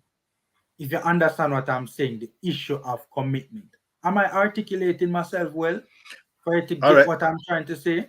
And the 2 points there. So one, when you said there were some players that he clearly doesn't have a problem with regarding commitment, I want to know what that looks like. And the second part is, you said that there are other players who in the squad, there are sufficient numbers in the squad that make the squad issue of commitment an issue. Break those 2 points down for me and for us, so we're clear. What does that no problem with commitment level look like for those players who he has no problem with, quote unquote? And secondly, what does this squad, there's sufficient numbers to make sure to suggest that there's a squad issue regarding commitment? Honestly, Richard, I can't answer that question because I don't know what. I mean, it clearly seems as though, I mean, and he said it in the press conference that he has gotten some explanations for non-participation that he clearly did not deem to be of sufficient merit. Correct. You're correcting what you said. Yes. So I mean, I think that is the only thing we can really allude to, because that is the only thing that we have heard. Now, I do find it strange because I don't know if it is built up frustration or he didn't have an issue with the Boza scenario, because the Boza scenario that took place the last window, he didn't use such strong language when he was talking about it and addressing the issue in the media. So I don't know if he found that to be an argument of sufficient merit. Because remember, we don't know what the conversation between him and Boza was. Right? Suppose it's a contractual thing where Boza signed a contract with Spartak to say you have to be present for this particular mid-season sort of camp, right? We don't know. So it could well be a scenario where probably he found that excuse to be of sufficient merit. But I was a little bit surprised that he didn't go so hard on Boza then, but he's going hard now. I don't know if it's built up frustration or what. Do you think this is coming? Do you think this frustration is coming directly from Paul Hall? We're only speculating. Is it directly from Paul Hall, or do you think that there are other powers and influences at play? And the second part, if I can throw that in, tough one. We can't answer that, Richard, but that's a legitimate and reasonable question. All right, so give thanks. I mean, that's why I say I'm still digesting, listening to the shows, listening to Paul Hall, listening to those who are asking questions and getting answers, and then reading between the lines if necessary. But it is what makes Jamaica, because there's something playing on my mind here that will come to the fore sooner or later, and certainly will probably be brought up in the comment section. But what makes Jamaica formula different from the other CONCACAF nations where this issue of commitment is concerned? Enlighten me, please. Enlighten us. I think they don't take the program serious because the program does not instill the necessary confidence in them to let them know that this is a serious program. Right? And I think it all boils back down to, and this is just speculation here, right? Just based on what I've seen over the years. It all, in my humble opinion, it might boil back down to the fact that the JFF needs to improve in terms of the need to run the program in a more professional manner. Because every now and again we hear complaints from, finding its way out of, the circle, so to speak, that the professionalism is not where it needs to be. So that's the best I can give you, Richard, to be honest with you. At this point in time, and by the way, it's totally understandable that Paul does not want to publish the reasons that some of the players have given, right? I mean, for starters, those reasons would have been told to him in confidence, right? And you don't want to be throwing any player under the bus, right? But I don't know, man. It's as I say, it's concerning, but I'm kind of relaxed a little bit because I don't know if it's a case where the gaffer is overreacting. Because in my humble opinion, I think it is unreasonable to call up Antonio right now. I think it is totally unreasonable to call up the likes of an Antonio, the likes of a Andre Blake, the likes of a Leon Bailey, the likes of a Ravel Morrison, Pinnock, all of them. I think it is unreasonable to call them up right now. Would you add Bobby Reid? Would you add Bobby Reid and Yeah, DJ Johnson? all of the top players playing at a high level, relatively high level. And why would you consider it unreasonable because in this situation?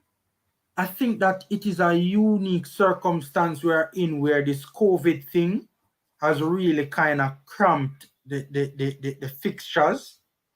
Remember, we weren't supposed to have so many international windows this year, International windows were created, to deal with the long pause in football, right? And I think given that, and also given I mean, look, even when we had a shot at qualifying for Qatar, the clubs seem to be very edgy with releasing their players to come and play for us, right? No, and that's okay, Pagan. This is just my humble opinion. No, we stand no chance of getting to Qatar. Absolutely none. Right? What's the sense you call these players for this, like, right now? Like, yes, you could argue building team chemistry. Yes, and you could say that, it's never too early to start building for, the next qualifying campaign, and that's a fair point. Are FIFA points at stake as well? Football and ratings? Yes, to be fair, we could slide in the rankings as well. And we don't want to finish at the foot of the octagonal. That is true. But me personally, Richard, I just feel that calling the players right now puts them in a very uncomfortable situation at their clubs.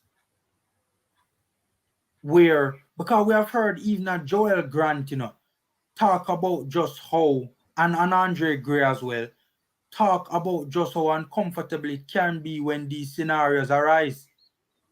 Right? Representing the country, much less representing a country when we're just honoring our fixture list because we have to play these games. Right? I don't know. I get your Pagan, and I get anybody who thinks it's foolishness me talking. I completely understand it. But I think, given the context, the COVID context, the crunch fixture list context, and the fact that for most, especially the European players, they're right now, it's the business end of the season for them, right? Derby fighting relegation, right? West Ham trying to get into Champions League, right? I don't blame the players for thinking that their club scenarios right now take precedence over the national team right now. given the context of what is taking place at their clubs and given the context of what is taking place at their national team. It's a very interesting state of affairs, and looking at the comments, I can see that it's a very interesting state of affairs in many of football fans' mind formula. I'm still gathering and trying to Fear. assess. We don't want to be in the preliminary rounds against teams. Yeah, listen, there are points at stake, FIFA points at stake. We've been slipping in the wrong direction regarding the ratings. We're down 62nd, 63rd. We don't want to be slipping. We want to be trying to go on the up. These are three important games I would put to you. But it's an interesting state of affairs. One thing that I've still yet to get total clarification from, and I find it frustrating, to be honest, but I'm trying to find rhyme and reason in it, is that in the original selection for this particular squad, were the likes of the more experienced players from overseas, were they actually selected, called up and selected to be present? A number of them were. They were, and then suddenly, for various reasons, either from their end or from the JFF's end, these call-ups, quote unquote, these call-ups, if they were chosen, have fallen through, and then there's been another set of players come in, and then these players are potentially up to be criticized in certain quarters, maybe unfairly. So this is what I'm trying to find out and get to find out exactly what are going on. So it's really important for the likes of Paul Hall. I mean, you said that you respect the right of the players to have privacy, but I think that, you know, to avoid the speculation, this is where communication is really important, because these kind of situations can leave a stain in terms of the attraction of the national team to certain players. We're talking about Demore Gray earlier. If we see that the likes of Mikel Antonio, Ethan Pinnock, the Bobby Reeds and the DJs are being kicked to the curb or kicked while they're down, and they're not necessarily down. I remember Ethan Pinnock saying, as long as you get a call up, as long as they call us, we'll be there. I remember. Do you remember that? I remember. Yeah? All right. So that's what I'm waiting to find out. So I'm not going to be rushing to any judgment at this juncture. What I do hope is that whoever is called up going forward can get a job done. I think there are certain people who are suggesting that they may not be necessarily capable of getting the job done, and I don't want to tar anybody with a wrong kind of brush at this juncture, because it doesn't sit it doesn't sit well with me, and I'm sure it doesn't sit well with many of the footballers. What would be really, really disconcerting is if, dare I say it, if there are certain powers that be that want this particular narrative to be played out, where the commitment issue is being thrown at certain players who are overseas based. Go ahead. What do you think? I don't. Sorry to cut you, Richard, but I don't think that's the case right now, and I don't think Paul Hall is too intelligent for that. One, and two, he's too intelligent to realize that that's not in his best interest. Right? I don't think. I think there is. I think he got reasons that he was not pleased with. I think it's coming from the days of probably when he was a player. If him get called, him coming. Right? I think, look, remember Anthony Grant, struggled to get, remember, he was a starter for Swindon Town, up until he made his first debut for against Mexico, He was a starter for the whole of last season and for the couple of league games and cup games that Swindon played this season before the Mexico game. And then all of a sudden he came and played for Jamaica, and that was it. He could hardly even see the bench sometimes for Swindon. And there have other players that have complained about real-life consequences from their employers, right? If they don't. Richard, I am not going to question the commitment of any player who turns down this particular call up in this context. Now, if the COVID scenario was not at play with the crunched fixture list context, then I would be a bit upset. But knowing the added pressure coming from clubs directed towards players because of international calls up in this time with the crunch fixture list and the impact that it can have on players with the so many games, I don't have an issue with it right now, given the fact that we have no chance. It is mathematically impossible for us to get to Qatar. And my thing is, I beat Boza because Boza clearly chose club over country in a window where we needed him the most. Right? We needed all hands on deck. It was a do or die window. Right? I was perturbed by the Kemar Roof situation as well. But from what I understand, from what we're hearing from credible sources, that might not have been in his hands either. I will say this much. I was very surprised when I saw that Kemar Roof was initially supposed to be a part of the setup. Because from what I understand, the hands that feed you was not really too happy. Right? And the decision was not in his hands as to him coming to play in the last window, allegedly. Seen? So even that scenario, me not go beat Roof either. Because if that is really the case, I can't really blame him. So it's a subjective thing where it's an individual case by case thing. And I don't know, yeah, Richard. I don't like talk about this commitment thing, Virgin. It hurt me head. It hurt me head. I can totally empathize with where you're coming from, Formula. It's a ticklish and controversial subject, and in the wrong hands, it can really be damaging. By the way, could I just hail up El Padrino? Big up El Padrino. Yeah, Full man. respect every time. Big up, man. Big up. Yeah, Big man. up. Always welcome. Always welcome. Full Yeah, respect. man. But the commitment issue, it's interesting that you said that Paul Hall is a very intelligent, wise, and experienced individual.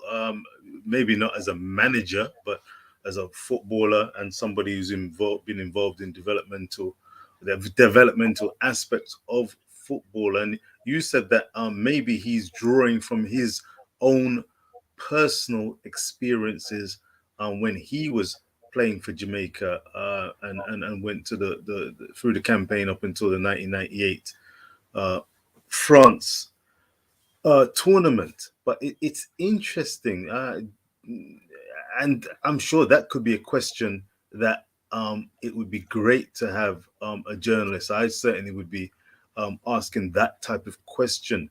How much does his own personal experience color and influence his understanding, appreciation of commitment and being committed, especially in today's current climate of football, COVID or no COVID?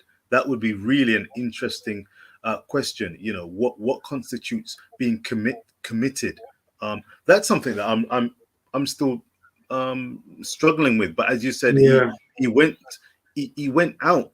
I don't know, went out of his way, but he seemed clearly that he was passionate about that. I mean, where do you draw the line? Do you find it difficult, or is it a case by case basis for someone such as yourself? Formula, you made mention of the Boza situation, but when it comes to commitment, is it a case of if you're called, you're dead, or is it a case of, well, there's family circumstances, there's settling in circumstances, a little niggle situation, maybe I'll be available for the Nations Cup, the bigger Gold Cup campaigns, another World Cup qualification? Is there any lines that you feel that Jamaican football should be drawing in the sand regarding being committed? Because preparation, I think, is key. And you want to be, look at the Brazilian teams. the Brazilian national team, the Argentinian team, the rule of thumb, you get called, you did it. I'm reaching. If I'm not reaching, there's going to be an explanation. Problems. But yeah, Yeah. yeah, man. Serious But when you, explanation. yeah, man. Martinelli for Arsenal got the call up recently for Brazil. I think he's dual. He's got the opportunity to actually be eligible to play for Italy as well. But once he got the call up, there was the word. Do you know if you're going to get many games for Brazil? It's very competitive. The man, big smile on his face, and it was case closed. Brazil come calling, me did it.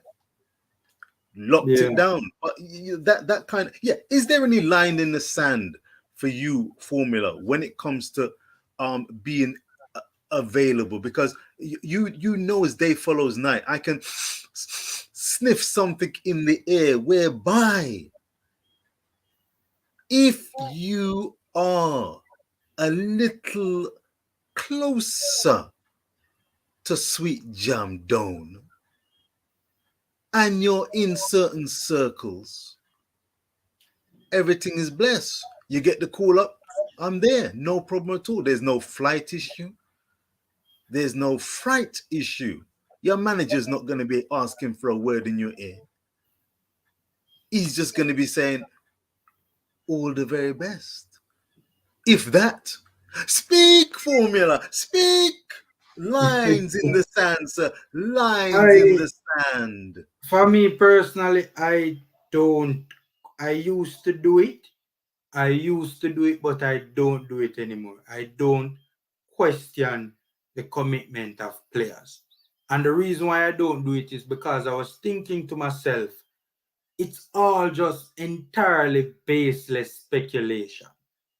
Now I can be upset with a Boza for choosing Spartak over the Reggae Boyz. But to go as far as and disappointed as well, but to go as far as questioning in his mind whether he's committed to the Reggae Boyz and he loves the Reggae Boyz and loves to play for Jamaica, I'm not going to go into that because I cannot, I'm not a mind reader. I cannot speak to the intentions of individuals. I can't read their minds. I don't know. Commitment is a subjective thing, right? It is an internal thing. Like I can't know how you really feel about the country, right? Am I disappointed that while Demari Gray was sorting out his documents to come and play for Jamaica, he was doing interviews talking about his desire to represent England? Yes. But I can't speak to how committed the man is to the program, man. Right? Like, there are some players that you do really get the vibe that they're really in this thing, like a Andre Gray, like an Anthony Grant. Javan Anderson seems to be a player that really wants to represent Jamaica, right? From everybody that I've spoken to, some who know the player personally, right? It seems as if he really is dying for the opportunity to represent Jamaica, and is seemingly frustrated that it has not come about as yet. But I am not drawing a line in Nose and Richard. Like, we move past that. I just think it is just entirely baseless speculation because I cannot read somebody's mind. Can't read somebody's mind, to be honest with you. So that's my say with regards to that. So we'll finish on the absentees now and the reasons for absentees, Richard. I have something else you want to say on that. Yep, you're mute, Sir Richard. My apologies. No. I was saying that I've heard plenty. I've given my opinion, and very interesting to hear you saying. I mean, quite right. You can't read the minds of the players, but what stuck out like a sore thumb. And again, this is why I would, as a journalist, I would be asking questions pertaining to these lines in the sand, these explanations and what's the expectation levels of players who are part of this group and process going forward. Because Paul Hall was talking about the Nations Cup and preparing a squad to go ahead, looking in the future to the Gold Cup, not only participating but looking to win it. And he seemed to be really at pains in saying that he wanted players who are going to be there for the long haul, who are going to be in there as Yeah. part of the long process and succession plan. So there's going to be continuity. And I think that is why the likes of maybe Anthony Grant was not called up on this occasion, though But he's Richard, now playing full time that's for that's a, Scunthorpe and available. that's So a it's very good interesting. that's a very good segue in Richard, because All that's right, sir. literally what we're talking about next in Richard. All Because right. he gives his explanation as to why Mariappa is in the squad, Yes, he right? did. Leadership Yes, he did. can show the youths them the ropes, etc. Anthony Grant is a leader who can show the youths them the rope as well, especially the youths them in the defensive midfield area. So why is Absolutely. he? It's a little bit hypocritical. I mean, I got beat Paul all for that, because it's not consistent. That is clearly hypocrisy. One can apply to Maps, and I know Maps has way more experience at the international level than Grant, but Grant has had a decent career where he can show some of the JPL youths a thing or two. Right? This is a youth that came up through the Chelsea Academy. Right? Makalele was his mentor. Wow. Wow. That's what you can say. Wow. Wow. So, Very good point. understand. Me not understand the hypocrisy there. So, me I go swing with my belt. Me I go swing the belt and connect, because Paul will forget a beating for that. It's an interesting one. As I say, I mean, communication is absolutely key in life. Communicating, listening, absolutely vital. So I think that there's plenty, and there should be. I think so. There's so much opportunities and challenges for Jamaica, and I think someone like Paul Hall, who I'm sure you'd actually agree, in between the beatings that you're scheduled to give him, I'm sure you'd appreciate that. He's a well-versed, lucid gentleman. Seems to come across as fairly honest and open in his communication. So there are so As many best as he questions. can be.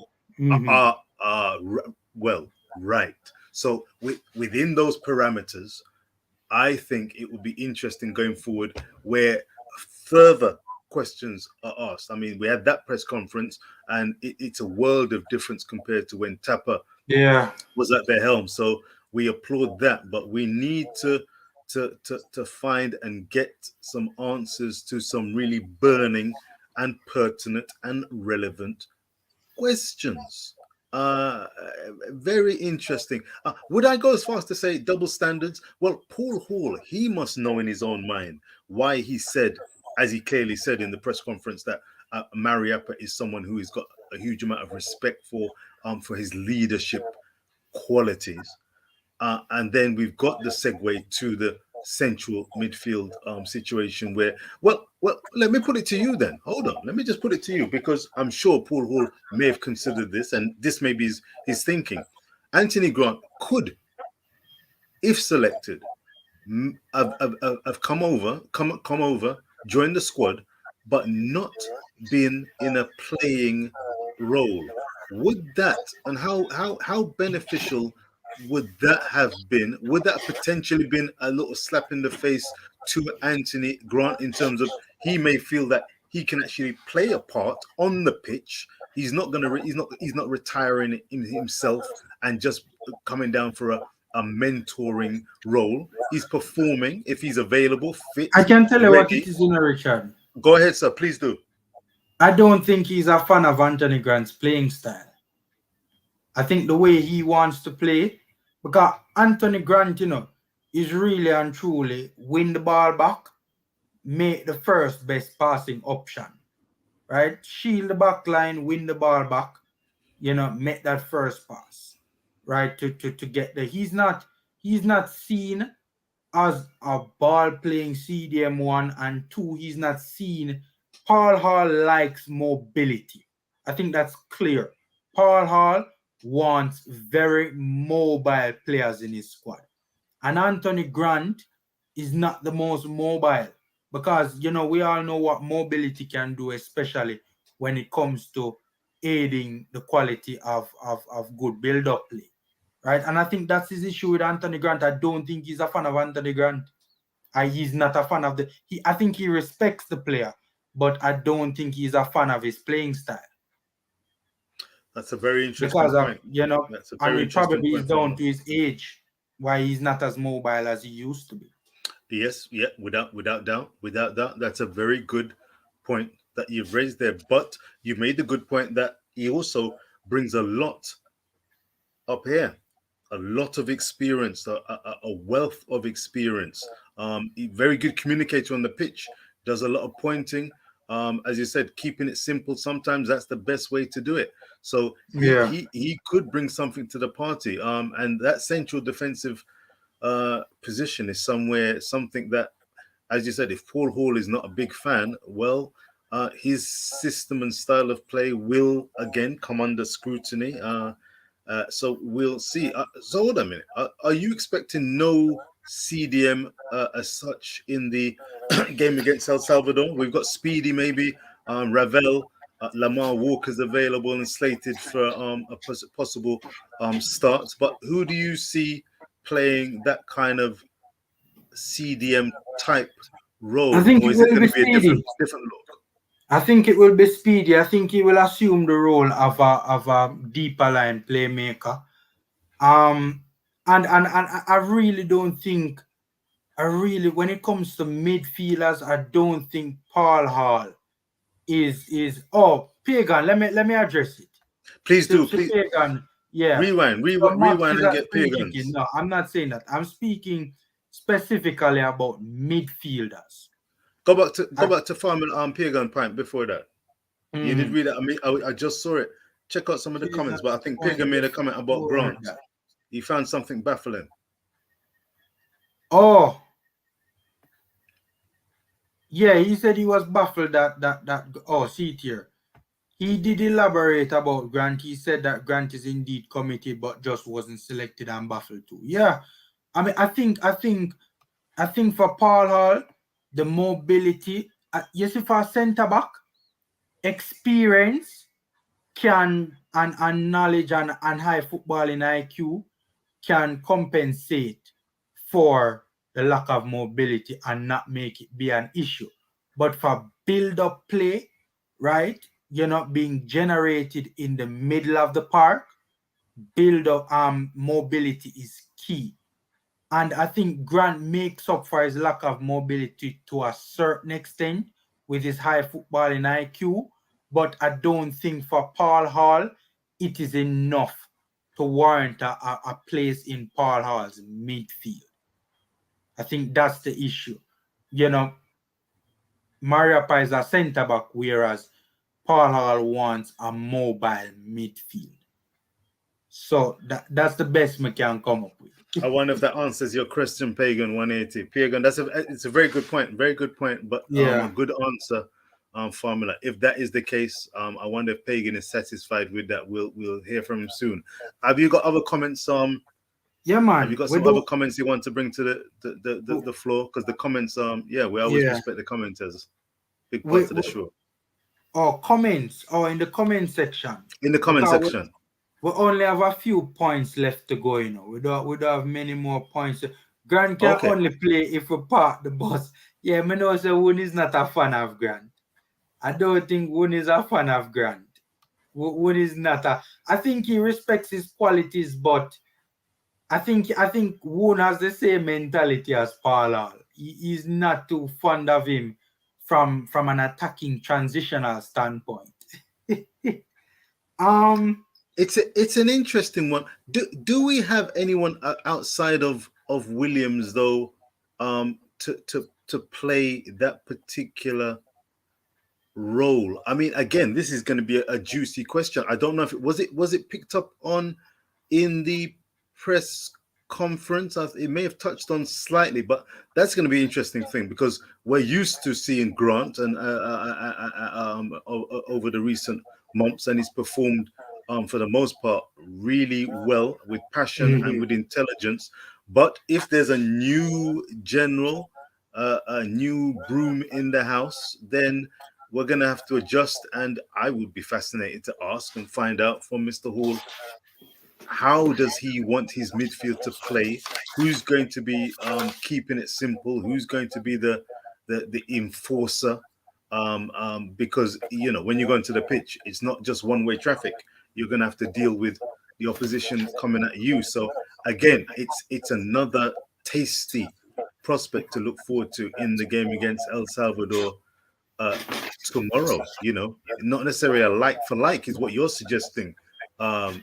Formula. It's not a like for like. He likes to play in a different way, where the team is more mobile in the midfield, and Devon is the closest we'll get to that particular role. Is that what you're saying? I think in an ideal world, he's a fan of Kevin Stewart. I think Stewart is really what he wanted. I think Stewart gives him that right balance in his mind, but Stewart isn't here, and I think the best option for him right now, after Stewart, in terms of those who can, then again, people talk about a Joey Desert, right? You know what I'm going to do? I'm going to make a post on Instagram and I'm going to tag Joey Desert and Paul Hall. Because I don't think Paul Hall knows this player exists.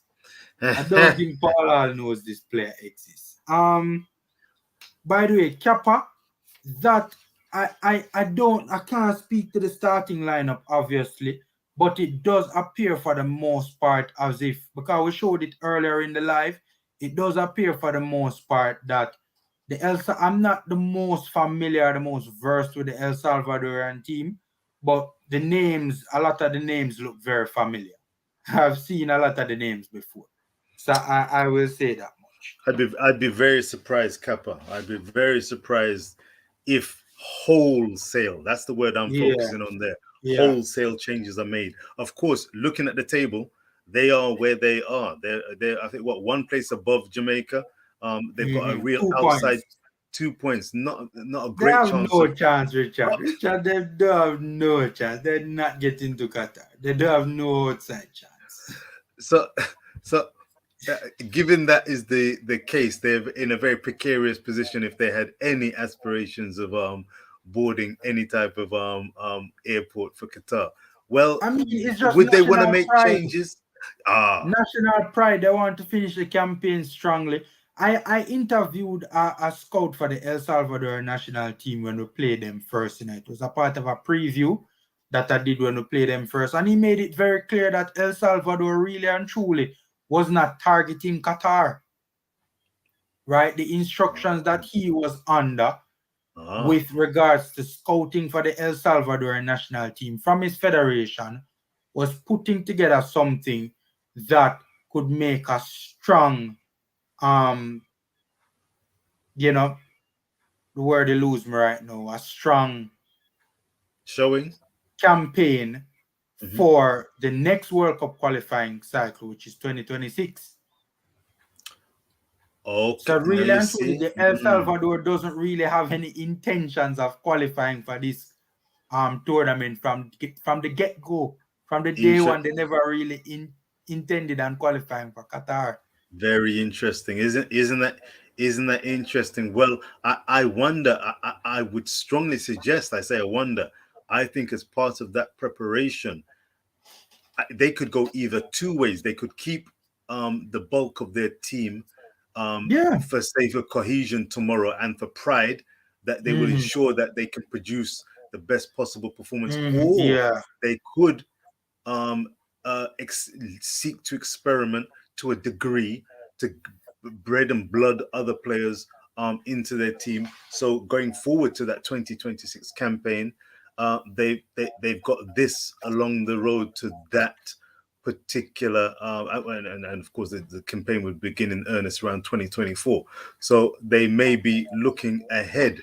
So they could go either way. What I'm adamant about is that whichever way they go, whether they experiment, with some changes, or they keep a steady team, they will come to the office ready to perform, and Jamaica will have to produce and be on guard in terms of their performance tomorrow. You snooze and you lose. A lot of pride when it comes to these teams, and you can bet your bottom dollar it won't be a gimme. What's Wun saying here, sir? Wouldn't have beat Paul as usual, but I will say this about if memory serves right, the scout even implied that it wasn't even their strongest team currently, because some of their strongest players, they didn't use them in these qualifiers because they would not be around for the next cycle based on their age. So wow, that you I see, think gives an idea of what we might see, in the game tomorrow. One is saying Paul uses ridiculous tactics. What an opening statement. What an opening salvo. Empties the midfield and leaves one man alone. Grant would get destroyed in that system because he's not mobile enough to protect a defense alone. Fair point. Something like what happened to Kevin Lambert in the Japan U23 game. I was wondering what I never heard much more. Time. I didn't hear much more of this particular player. I just know the infamy of the game itself, and I saw the scoreline before I got fully on board. And Kevin Lambert. That game was it for Kevin Lambert. That game ruined his national career. Even though I was never really that big of a fan of him as a CDM, as a centre back I am, not a CDM. All right. So quickly, let us talk about this. I made some jottings when I was listening to the press conference. This is just an observation of mine. Based on how Paul Hall speaks, it sounds to me as if he's trying not to seem as if he's biased towards UK-born players. That's the vibe. He seems deliberate about trying to let the locals know that they will be given a fair shot of reassuring them, so to speak.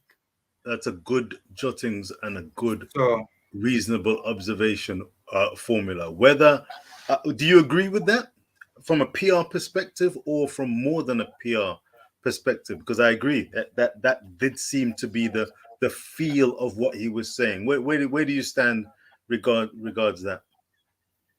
I think, Richard, that I think he knows the lay of the land based on his previous experience as a player. And I think he's trying to navigate smartly. I think that's what he's trying to do. I think he's trying to navigate it smartly. Schaefer came to Jamaica, and from day one, Schaefer just say, yo, look, if me see a player will kind of catch my eye, me give him a chance, but really and truly, uno no good. the local players that currently playing in the JPL, uno no ready. Seen? But to be fair to him, he gave Taxi and he gave quite a number of players a chance, right? Taxi, if memory serves right, was the real breakout local player under his regime. But I think Paula, I think it's smart. I think going forward, though, he has to manage it well, because if he doesn't, then it might come across as tricking us, kind of thing. But I think he understands the lay of the land, and he understands the politics of it all, and knows that he has to traverse carefully. That's the vibe I get. So, that's where that is concerned. Second to last point, he spoke about the exclusion of McGee and Paris, and he said that both players were unlucky. No, were unlucky not to make it. Right? So it's not that they couldn't make it because Paris wasn't available or something like that. Right? They could make it. They were in contention to make it. But in the end, they were unlucky not to make it. Now, I can understand that argument with McGee. I can't understand that argument with a player who is one of the best players in a European First Division, in Karim Paris. McGee is benching in Belgium, but Paris is currently in a heated title race as a top player on the Copper team in the Slovenian league. How is a player like that unlucky not to make the team? I don't really get that. I get that. So that kind of rubbed me the wrong way. There's no way how can you justify the inclusion of a Bygrave over Paris and say Paris unlucky for make it? That's madness. How can you justify the inclusion of a Alex Marshall, who is not even playing any football right now, and plays in a weaker league to the Slovenian league, and doesn't do I mean, I've seen a bit of him in Canada. He's not all that special. No disrespect to Alex, but compared to a Karim Paris, how can you say that Marshall is lucky to get in, but Paris is unlucky to make it over Alex Marshall? That don't make sense to me. Well, you're talking about making sense. Big up Jamaican Guna. Big up, full respect in the house. Full respect. A man full of wisdom and rhyme and reason. We give full respect there, sir. Yeah, man. Big up Jamaican Guna. Big up. Bless up, man. Bless up. Yeah, man. Always intuitive in these things. Yeah. You know, I'm not quite sure. Likewise Guna, with you, serious Formula. about this comment, are you joking? Hold on, where am I going with? Go through. We're over Paris because Paris, it's a bit controversial that Paula says that he doesn't know Paris. Formula. Yeah, what was going? What was? I listened. I heard when he said that. I may have to listen to it again. Break that down. Was it? Can you just clear that up? Because there may be a nuance. It's not a play on words. No, yeah, Richard. Yeah. All right. It was just a by the way comment. He was just saying, I know Tariq McGee, I don't know Karim Paris, blah, blah, blah. It was just a by the way comment.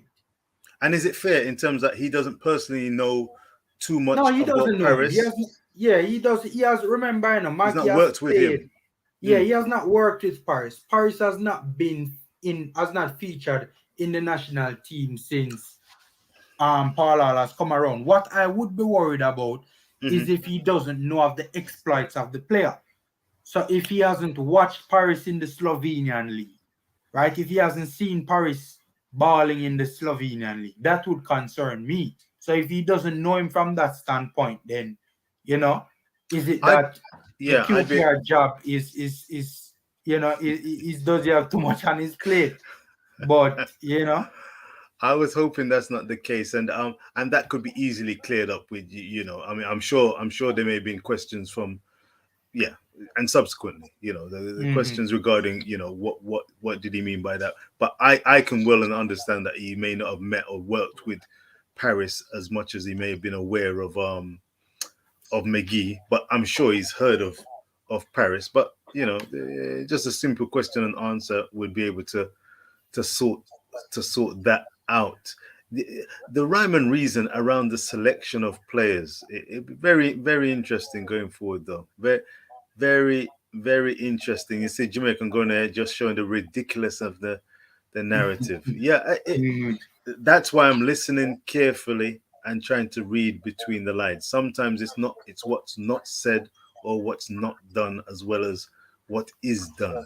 And certainly I'm not backward in coming forward in terms of some of the selections have brought quizzical raised eyebrows, and I can see why. But Paul Hall is at the helm. Let's see how this pans out. Let's see how it pans out. Watch out, JPL better than Slovenia. I think League as well. Guna look like he have a cup of Hennessy, man. Guna is just enjoying himself. Guna enjoy himself. Guna, I don't think Guna is being serious. I just think his sense of humor. He's just having a little bit of fun. It's all good. He couldn't be serious with that comment. It's all good. Jamaican and the way I'm say it, me know say I just joke him a joke. Guna not serious, man. Well, Guna made a really interesting point, and oh man, I don't know. Should I raise it? We've not touched on it directly, but formula. I know you're a man who's diplomatic. You're in the Coach Minzy school, but you've got etiquette. But just check out. Look here. How do I phrase? Look here. What makes Jamaica unique where this is concerned? Do you think there's anything in the argument that the Jamaican diaspora and those players of Jamaican heritage who are willing, ready, and able to play or be spoken to about representing Jamaica, are they seen differently in significant Jamaican footballing circles from those who are plying their trade in the JPL, schoolboy football, and maybe as far they're seen as the differently USL? They're seen differently in a positive manner. In terms of players that are playing like in Europe. Yes. Yeah, they're seen differently in a positive matter. I mean, look, if you are doing well in a reasonably or relatively well in a European first division, right? It you have to be in consideration for our national team. You just have to be, right? And I think many people will, I think many Jamaicans, right, are cognizant of the fact that there is a deficit between our league and even many of the weakest leagues in Europe in terms of the quality. It's just factual. You can't, like, I've watched games in the Maltese League with Kemar Reid and Martin Davis. Right? Nobody can convince me that the Maltese League is better than that the JPL rather is better than the Maltese League. Even though it's one of the quote unquote weaker leagues in Europe, it is still miles off the better than the JPL, and that's facts. Just looking at it with the naked eye, you can just tell it is way better. So I think many Jamaicans, hold the players playing, especially in Europe and the US First Division, to a higher standard and acknowledge that these players are indeed the best crop that we have available to us. But are they being quoted? Do you see a narrative? I mean, I've been following the Russian Ukraine narratives in the Western media, British media. It's a disgrace. Propaganda flying left, right, and center, wall to wall. Very interesting. But I'm seeing a narrative whereby there's not too much empathy. If push comes to shove, for those players who are based in the likes of England and overseas, and that comment right there, front and center, Guna. That statement right there is one of the narratives that is playing out loud in front of us and behind the scenes. Formula, can you handle what Mr. Guna, JG himself, is speaking and alluding to right there, sir?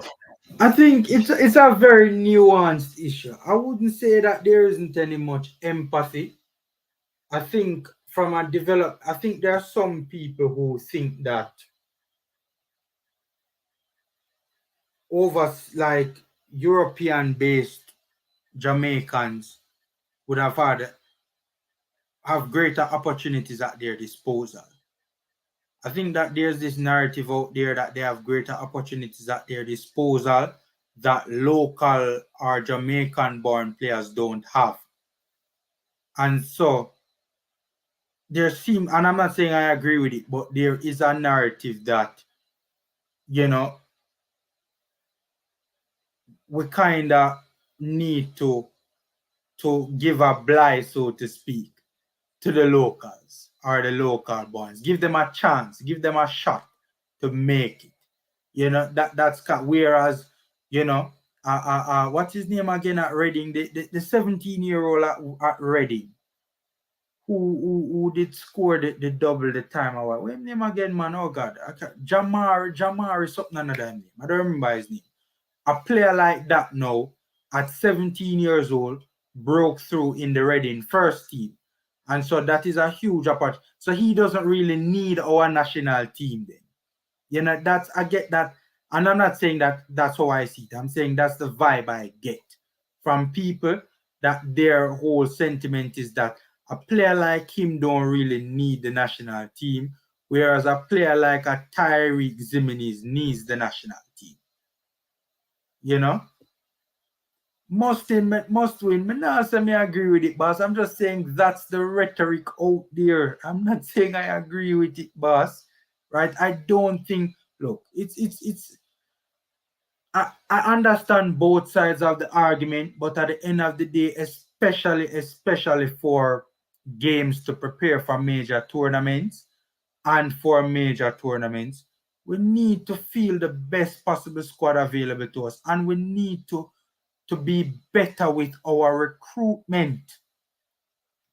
We need to put together a database, of players all over the world that can represent us.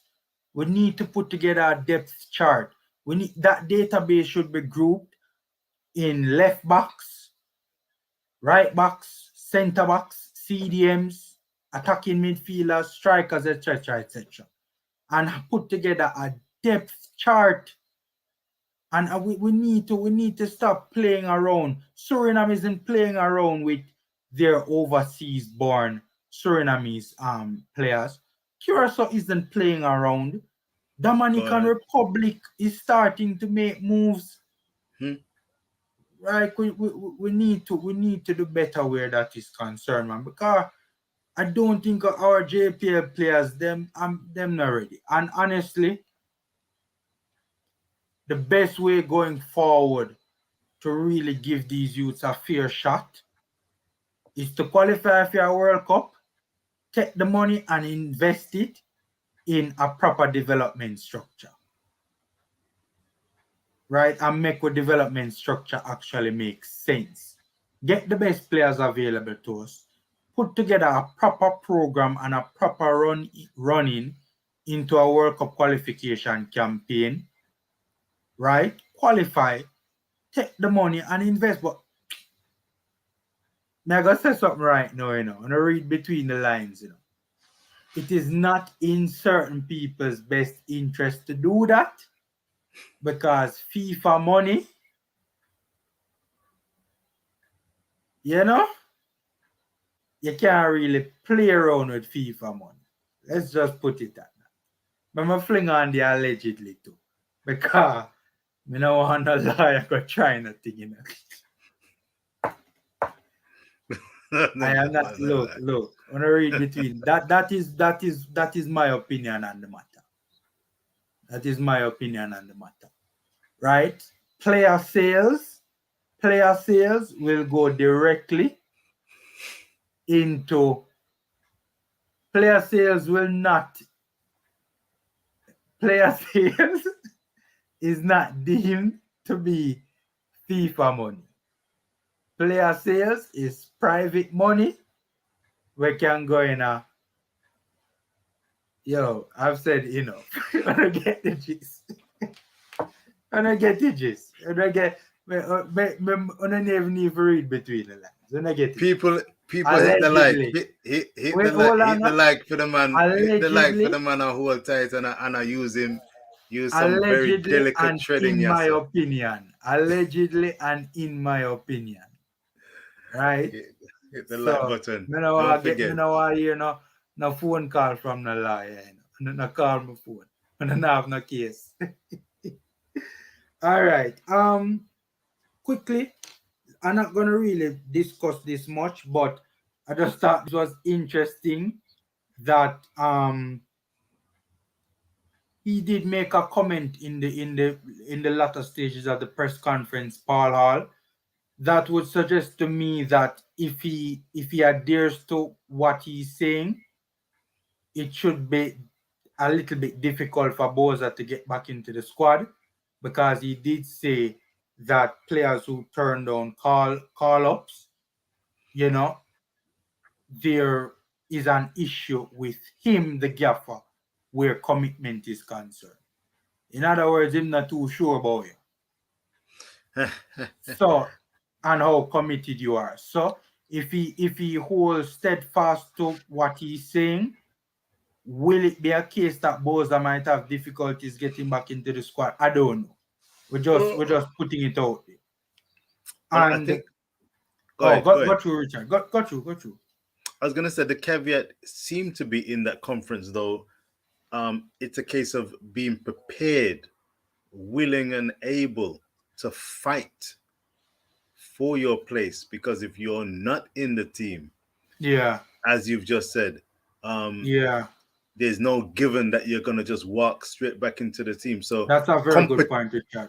competition for places in most teams is a very good thing. When you're certain of your place in the squad, you can get complacent and the team doesn't necessarily benefit. Yeah, what do you say? Yeah, man. And he has spoken a lot about that as well. And a lot of his narrative seems to be driving, a lot of his narrative from that I hear from Paul Hall seems to be trying to get the players to understand that, the competition is rough. So you guys are going to have to fight to make it into my team. It seems that he's deliberately trying to create that atmosphere of competition within the ranks. So that's a solid point, Richard. Can't argue with that. That's a solid point. And lastly, I was very impressed when he said that he wants to meet with the current JPL managers and have a conversation with them. One, about the young players in their respective teams, and also when it's concerned, just in terms of having a conversation with them, in terms of a footballing conversation with them, just to see where they are at, how they see the game, how they see the local game, those sort of things. I was very impressed with that, because Paul Hall is trying to let it be known to all the respective stakeholders that you have a say in this thing. He's trying to be very inclusive. And I think the managers of the respective local Premier League teams are indeed a very important stakeholder that they're kind of overlooked. And I also think he understands that they do hold some power, they do hold some sway and some influence, and he's trying to get on their good side. Right. But I also think that he is trying to build a program. Like this don't get he doesn't want to be just a head coach. He wants to be a technical director, something akin to what Jurgen Klinsmann was for the United States of America. Like that is the vibe that I get with Paul Hart, that he really wants to build a program from the ground up when he makes comments like this. So, that's my thoughts where that is concerned. Very good observation. Very good observation. I was going to ask you actually, how hypothetical, or you may have an insight, how well do you think those JPL coaches and managers will react to Paul Hall doing the rounds? Will he be listening to their opinions, how they're handling their own teams? Will they be looking for, and will Paul be looking to issue instructions on improved coaching? Will he be asking the coaches to change their styles of play? Will he be suggesting that he's on the lookout for mobile CDMs? He's looking for teams to be passing more out from defense to the midfield and through to the final third, more win play, more crosses, more combinational plays. How will that go down? You know, Speculating. that's good. That's a yeah, Richard. They're making some solid points, you know, because it could also be from the standpoint that he's trying to to develop a system in terms of not necessarily one that goes right across the board, because you can't dictate to Premier League managers how, you know, what kind of system and style of play they implement in their respective club.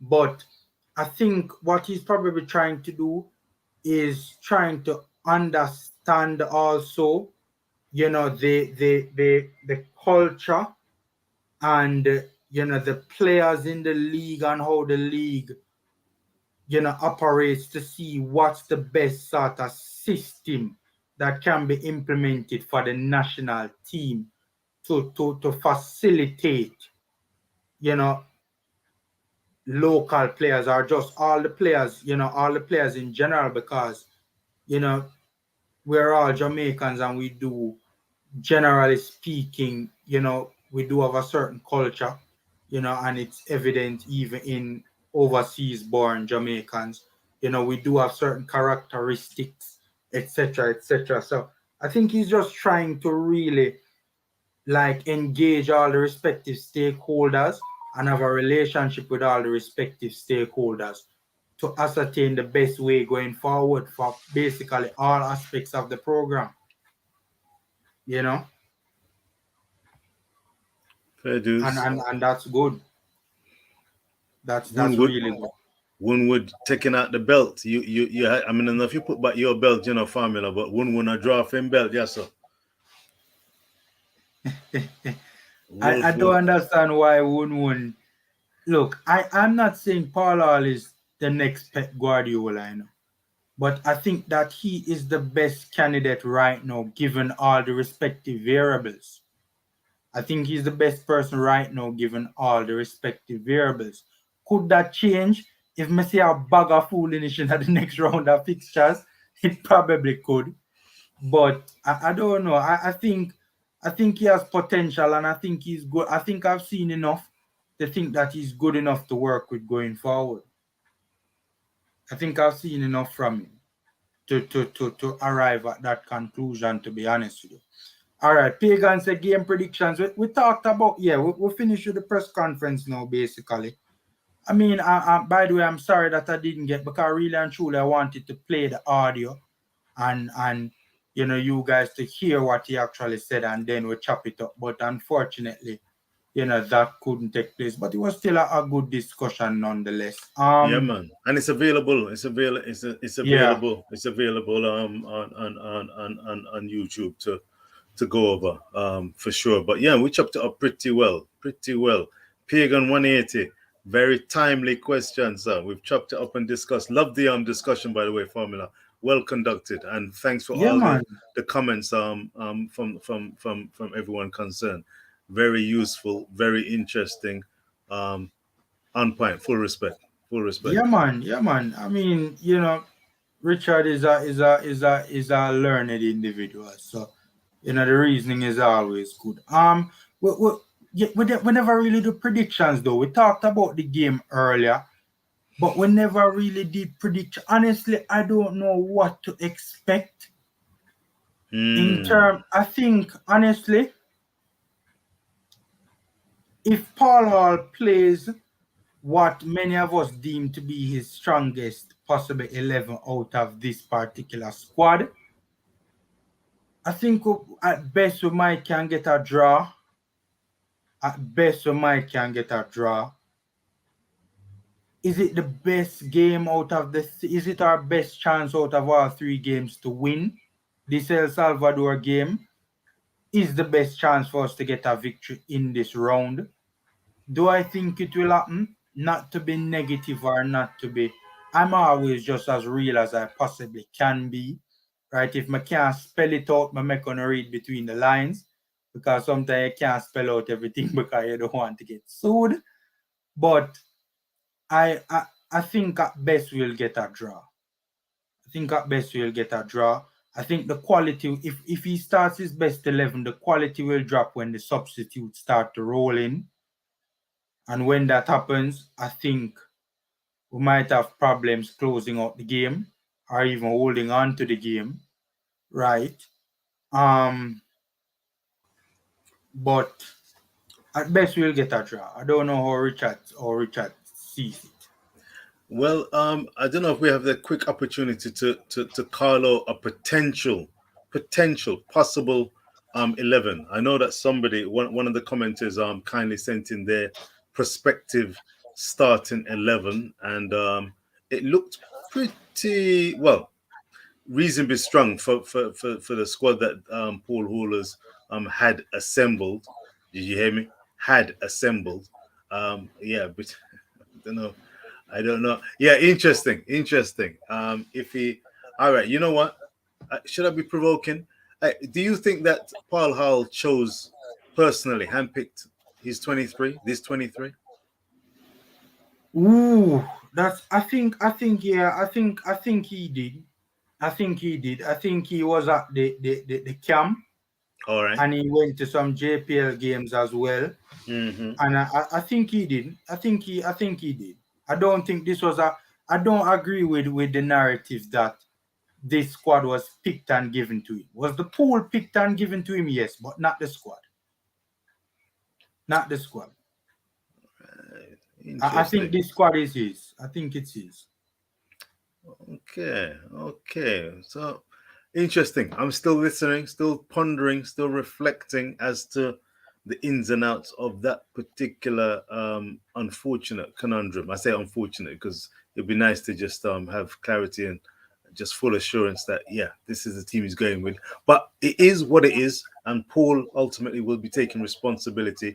So a starting 11. Do you remember the one that came in? I think I have a pretty good idea of the 11. They're way up in that chat. I can't get to that now. That they're way up in the chat, and I don't remember it.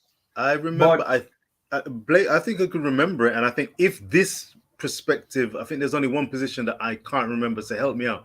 If we've got in goal, if you've got a Blake in goal, if you've got who have we got if we've got a Javon Brown and we've got a Greg Lee.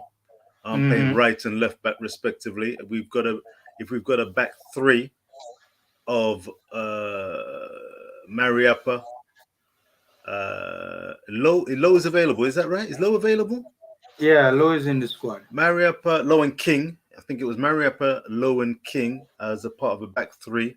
And then we Ravel, Speedy, Walker playing, I assume, the attacking midfielder role in a kind of diamond, and then you've got Leon Bailey, interestingly, playing an attacking role, and it's the one position that I can't remember would be probably the right hand side, unless Bailey would be on the left. Who would be the one person who would make up the remainder of that team? Either Lamar Walker or Alex Marshall, and more than likely Gray through the middle. Gray. It was Gray. I think it was Gray. I think that's 11 players. I think that would be level 5, 6. I think that's 11. Gray. Yeah, Andre Gray and Leon Bailey. That 11, if it is that 11, I personally think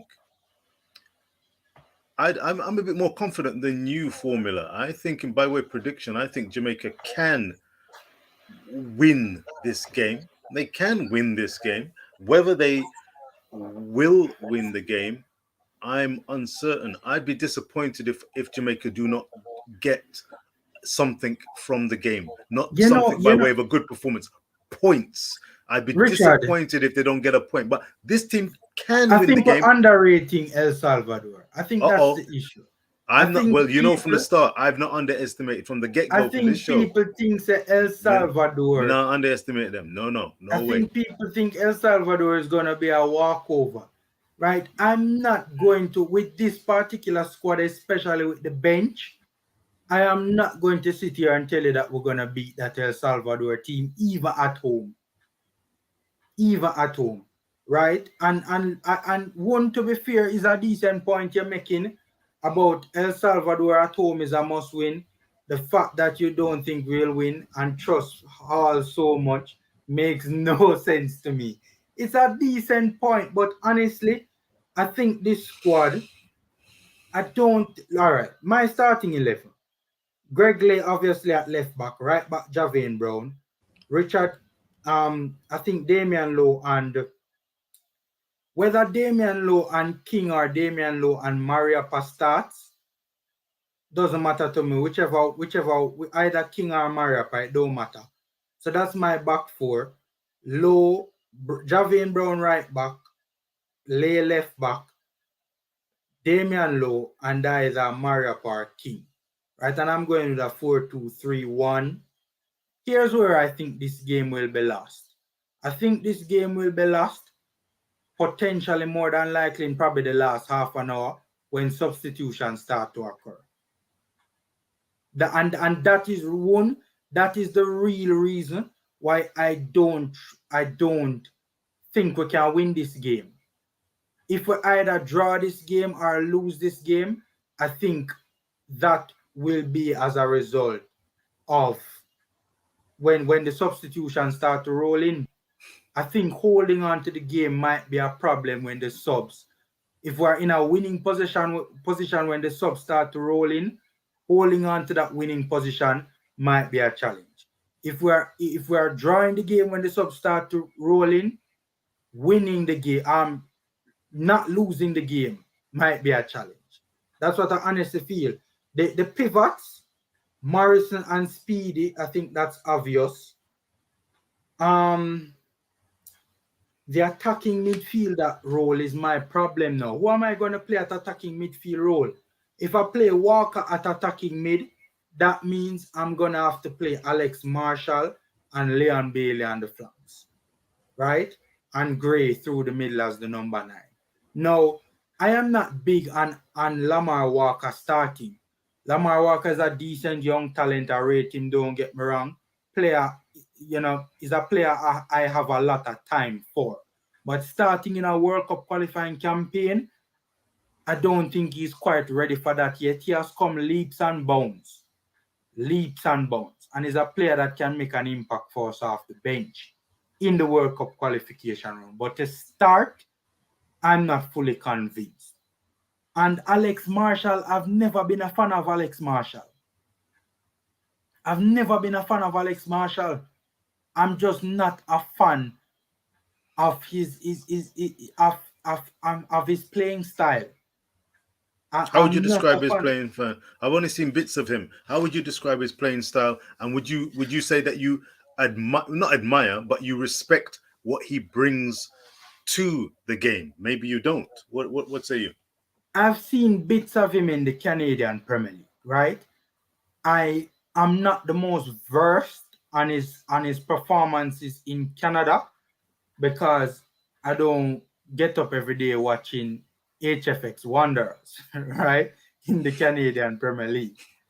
But with that being said, from what I have seen of him, he seems to be a decent player in the Canadian Premier League. He doesn't, correct me if I'm wrong, guys, but Alex Marshall, it's not like he's starring up the Canadian Premier League, and I've never really been a fan of him because I don't think as a winger he's quick enough. I think as wingers in the modern era, you really need to have speed. Right? You really need to have speed to be an effective winger in the modern era. And I don't think Alex Marshall is quick enough to really and truly excite me as a winger for Jamaica. I mean, decent technical ability, yes, but I don't know. I've just never been. Alex Marshall is one of those attacking players that you kind of wonder what you're gonna do with him. Decent technical ability that he can be of some use, but it's like, where does he fit in the whole equation? That's the vibe that Alex Marshall has always given me. Where does he fit? What does he best do? What can he really be effective at? at the highest level. Wow. That me no know. I've never been convinced. Even when he was a schoolboy, everybody are rave about how him a tear it up for STGC. I've just never been convinced about this player, to be honest with you, man. I'm not gonna lie to you. I'm not gonna lie to you. I think Alex Marshall, from what I've seen of him in the Canadian Premier League, he has been a winger, right? I think probably he needs to think about. I don't know if he has played as an attacking midfielder much in the Canadian Premier League, but if he hasn't, I think he needs to give it a shot and see if that's his best position. Because I think that's if he can really try, if his game can translate to the attacking midfield position, he can probably be a decent enough player for me to give him more ratings. But as a winger or as a number 9, I don't know, man. I don't know. I'm not convinced by Marshall, to be honest with you. Well, I don't see many having Marshall being a starter, so Paul Hall would have to be running his eye over him, and this is what he's paid the Bucks the Bucks to decide. I've seen a couple of formations where Leon Bailey is playing akin to Iron Robin running off Andre Gray. Interesting, but I think that team has got mostly the same formation, the same team, same personnel that I named earlier. Yeah, I think hello, we basically have the same teams. We basically have the same teams. If you're a winger, you don't have to have speed. If you have delivery into the box, technical and ability, vision and ability to find key passes when drifting in from the wing, the way Bernardo Silva does. This has crossed my mind, the question of quality. This is what I want to ask you. Don't condone it, Richard. I gotta beat him. Don't condone it. That's the issue with Alex Marshall. His technical ability, for me personally, does not compensate for him not being as quick as I would like him to be. Bernardo Silva is an extremely gifted technical player. Bernardo Silva is not slow. He's not quick, lightning quick, but he's not slow. He's quick enough, right? In my humble opinion. And then when you combine that with his extremely technical, Bernardo Silva is so extremely technically gifted. He's probably one of the best technically gifted players in the entire world. Even dribbling past players with his amazing technical ability, who cares if he's not the quickest? Even dribbling past players, a player like Bernardo Silva don't even need pace. Because his technical ability is so high that it don't really matter if he's not the quickest. It's a hard comparison. I agree with you. It's a hard comparison. I mean, Bernardo Silva, that's top end quality we're talking about. Alex Marshall, you don't quite see him having the X factor, the footballing IQ and the tools to make a cutting edge difference. The X factor is really like, I think if he had pace, like if he was really quick, I would have a lot of time for it. If he was really quick, I would have a lot of time for Alex Marshall. But I'm just not. His pace isn't quick enough for me, for me to really. And it's not like he's like Lamar Walker for me has amazing technical ability. Walker isn't the quickest either, but he's quick enough. Walker is more a right-footed Bernardo Silva, right? He's quick enough, and at his level in the USL, he has shown to have extremely good technical ability. So Walker would be like the Bernardo Silva comparison. Marshall, no. But Guys, we're rounding down now. You know, I've been on here for 3 hours and 10 minutes, quite a while. Time flies when you're having fun. I'm glad it's been fun. Really does.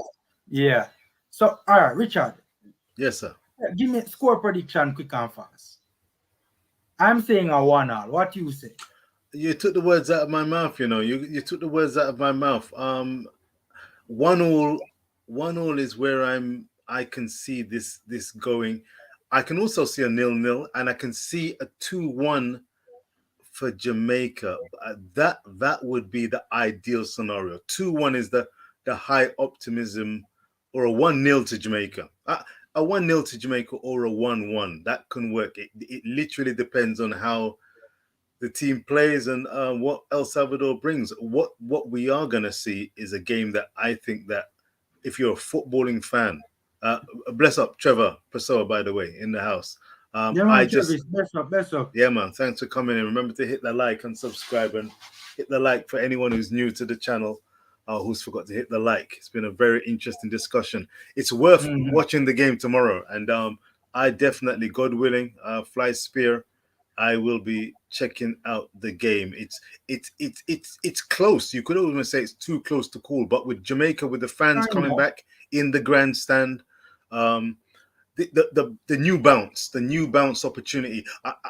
Where I disagree a little bit with you, Formula, is that the substitutes may not be technically or experience-wise the best, but the hunger to perform. I think if Paul's given sufficiently clear instructions in terms of holding on to the ball, giving the players the opportunity to express themselves, to stake a claim, to play it smart, not to be giving away the ball willy-nilly, to trust the skill, trust their ability as individuals and as a team, to play smart, to really buckle down on their defensive duties wherever they are on the pitch, but also to express themselves in their attacking capabilities.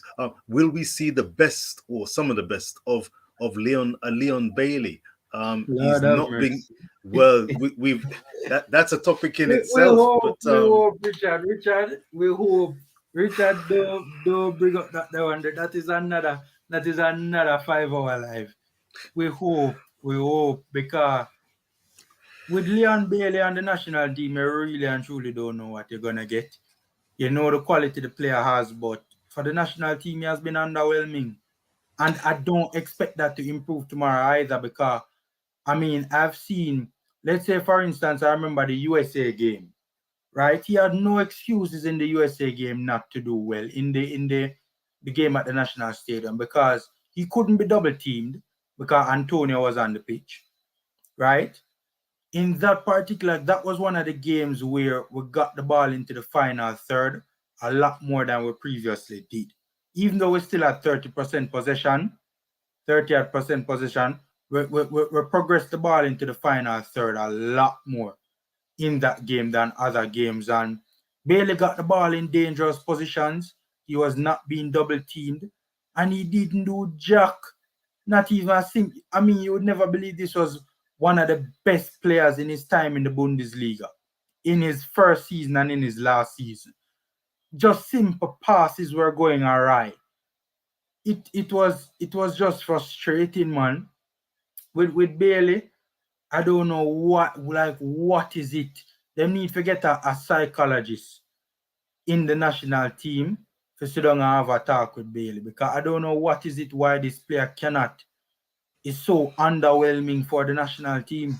Well, let me tell you something. I don't know if you picked up on it, and I think I picked up on it at some point. Paul Hall was suggesting that Leon Bailey will be one of the players that he wants to, if not quite build his team around. Leon Bailey will have his skills, his experience and ability being able to be flourishing more under a Paul Hall led team. So there may be some shoots of optimism. It's early doors. A lot of talking's got to be done. But if they're singing from the same page, I've heard Craig Butler try to explain the checkered career of Leon Bailey at international level, and he made some decent arguments. And I think hopefully it may not happen overnight, with beginning with the El Salvador game, if selected, if given a starting berth. But I think it's important to have confidence in your fellow players, confidence in the system, confidence in the gaffer, and looking for those combinations is something that I'm really looking forward to. If you're told, look, beat a man, get the ball in, square it, or cross it, do you expect to find an Andre Gray there? Do you expect to find an attacking midfielder running in for a shot from the edge of the box, Stephen Gerrard style? We will wait and see. But having confidence in your own ability, confidence in the manager and in your fellow players, with a simple but effective game plan, will be something I'll be looking forward to tomorrow. So I'm not looking forward to any defeat tomorrow. I'm looking for a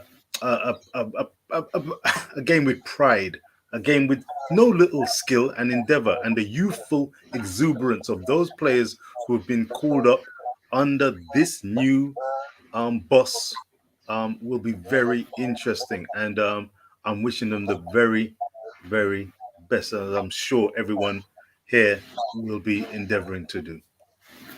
Yeah, I mean, 1 by 0 the way, 1 1. 1 0 1 1. 1 0 1 I 1. think That's I just think playing in my mind. Anything else is a bonus. But come on, Jamaica, get something and do it for the fans. Do it for yourselves. Get something from the game. God no. Go ahead, sir. Go ahead, family. I am going for a 1-all. That's what I'm going for, hoping for. One of the things I forgot to mention earlier is that, remember, this El Salvador team is a well-oiled machine, right? In terms of, when they play, you can see that everybody's on point.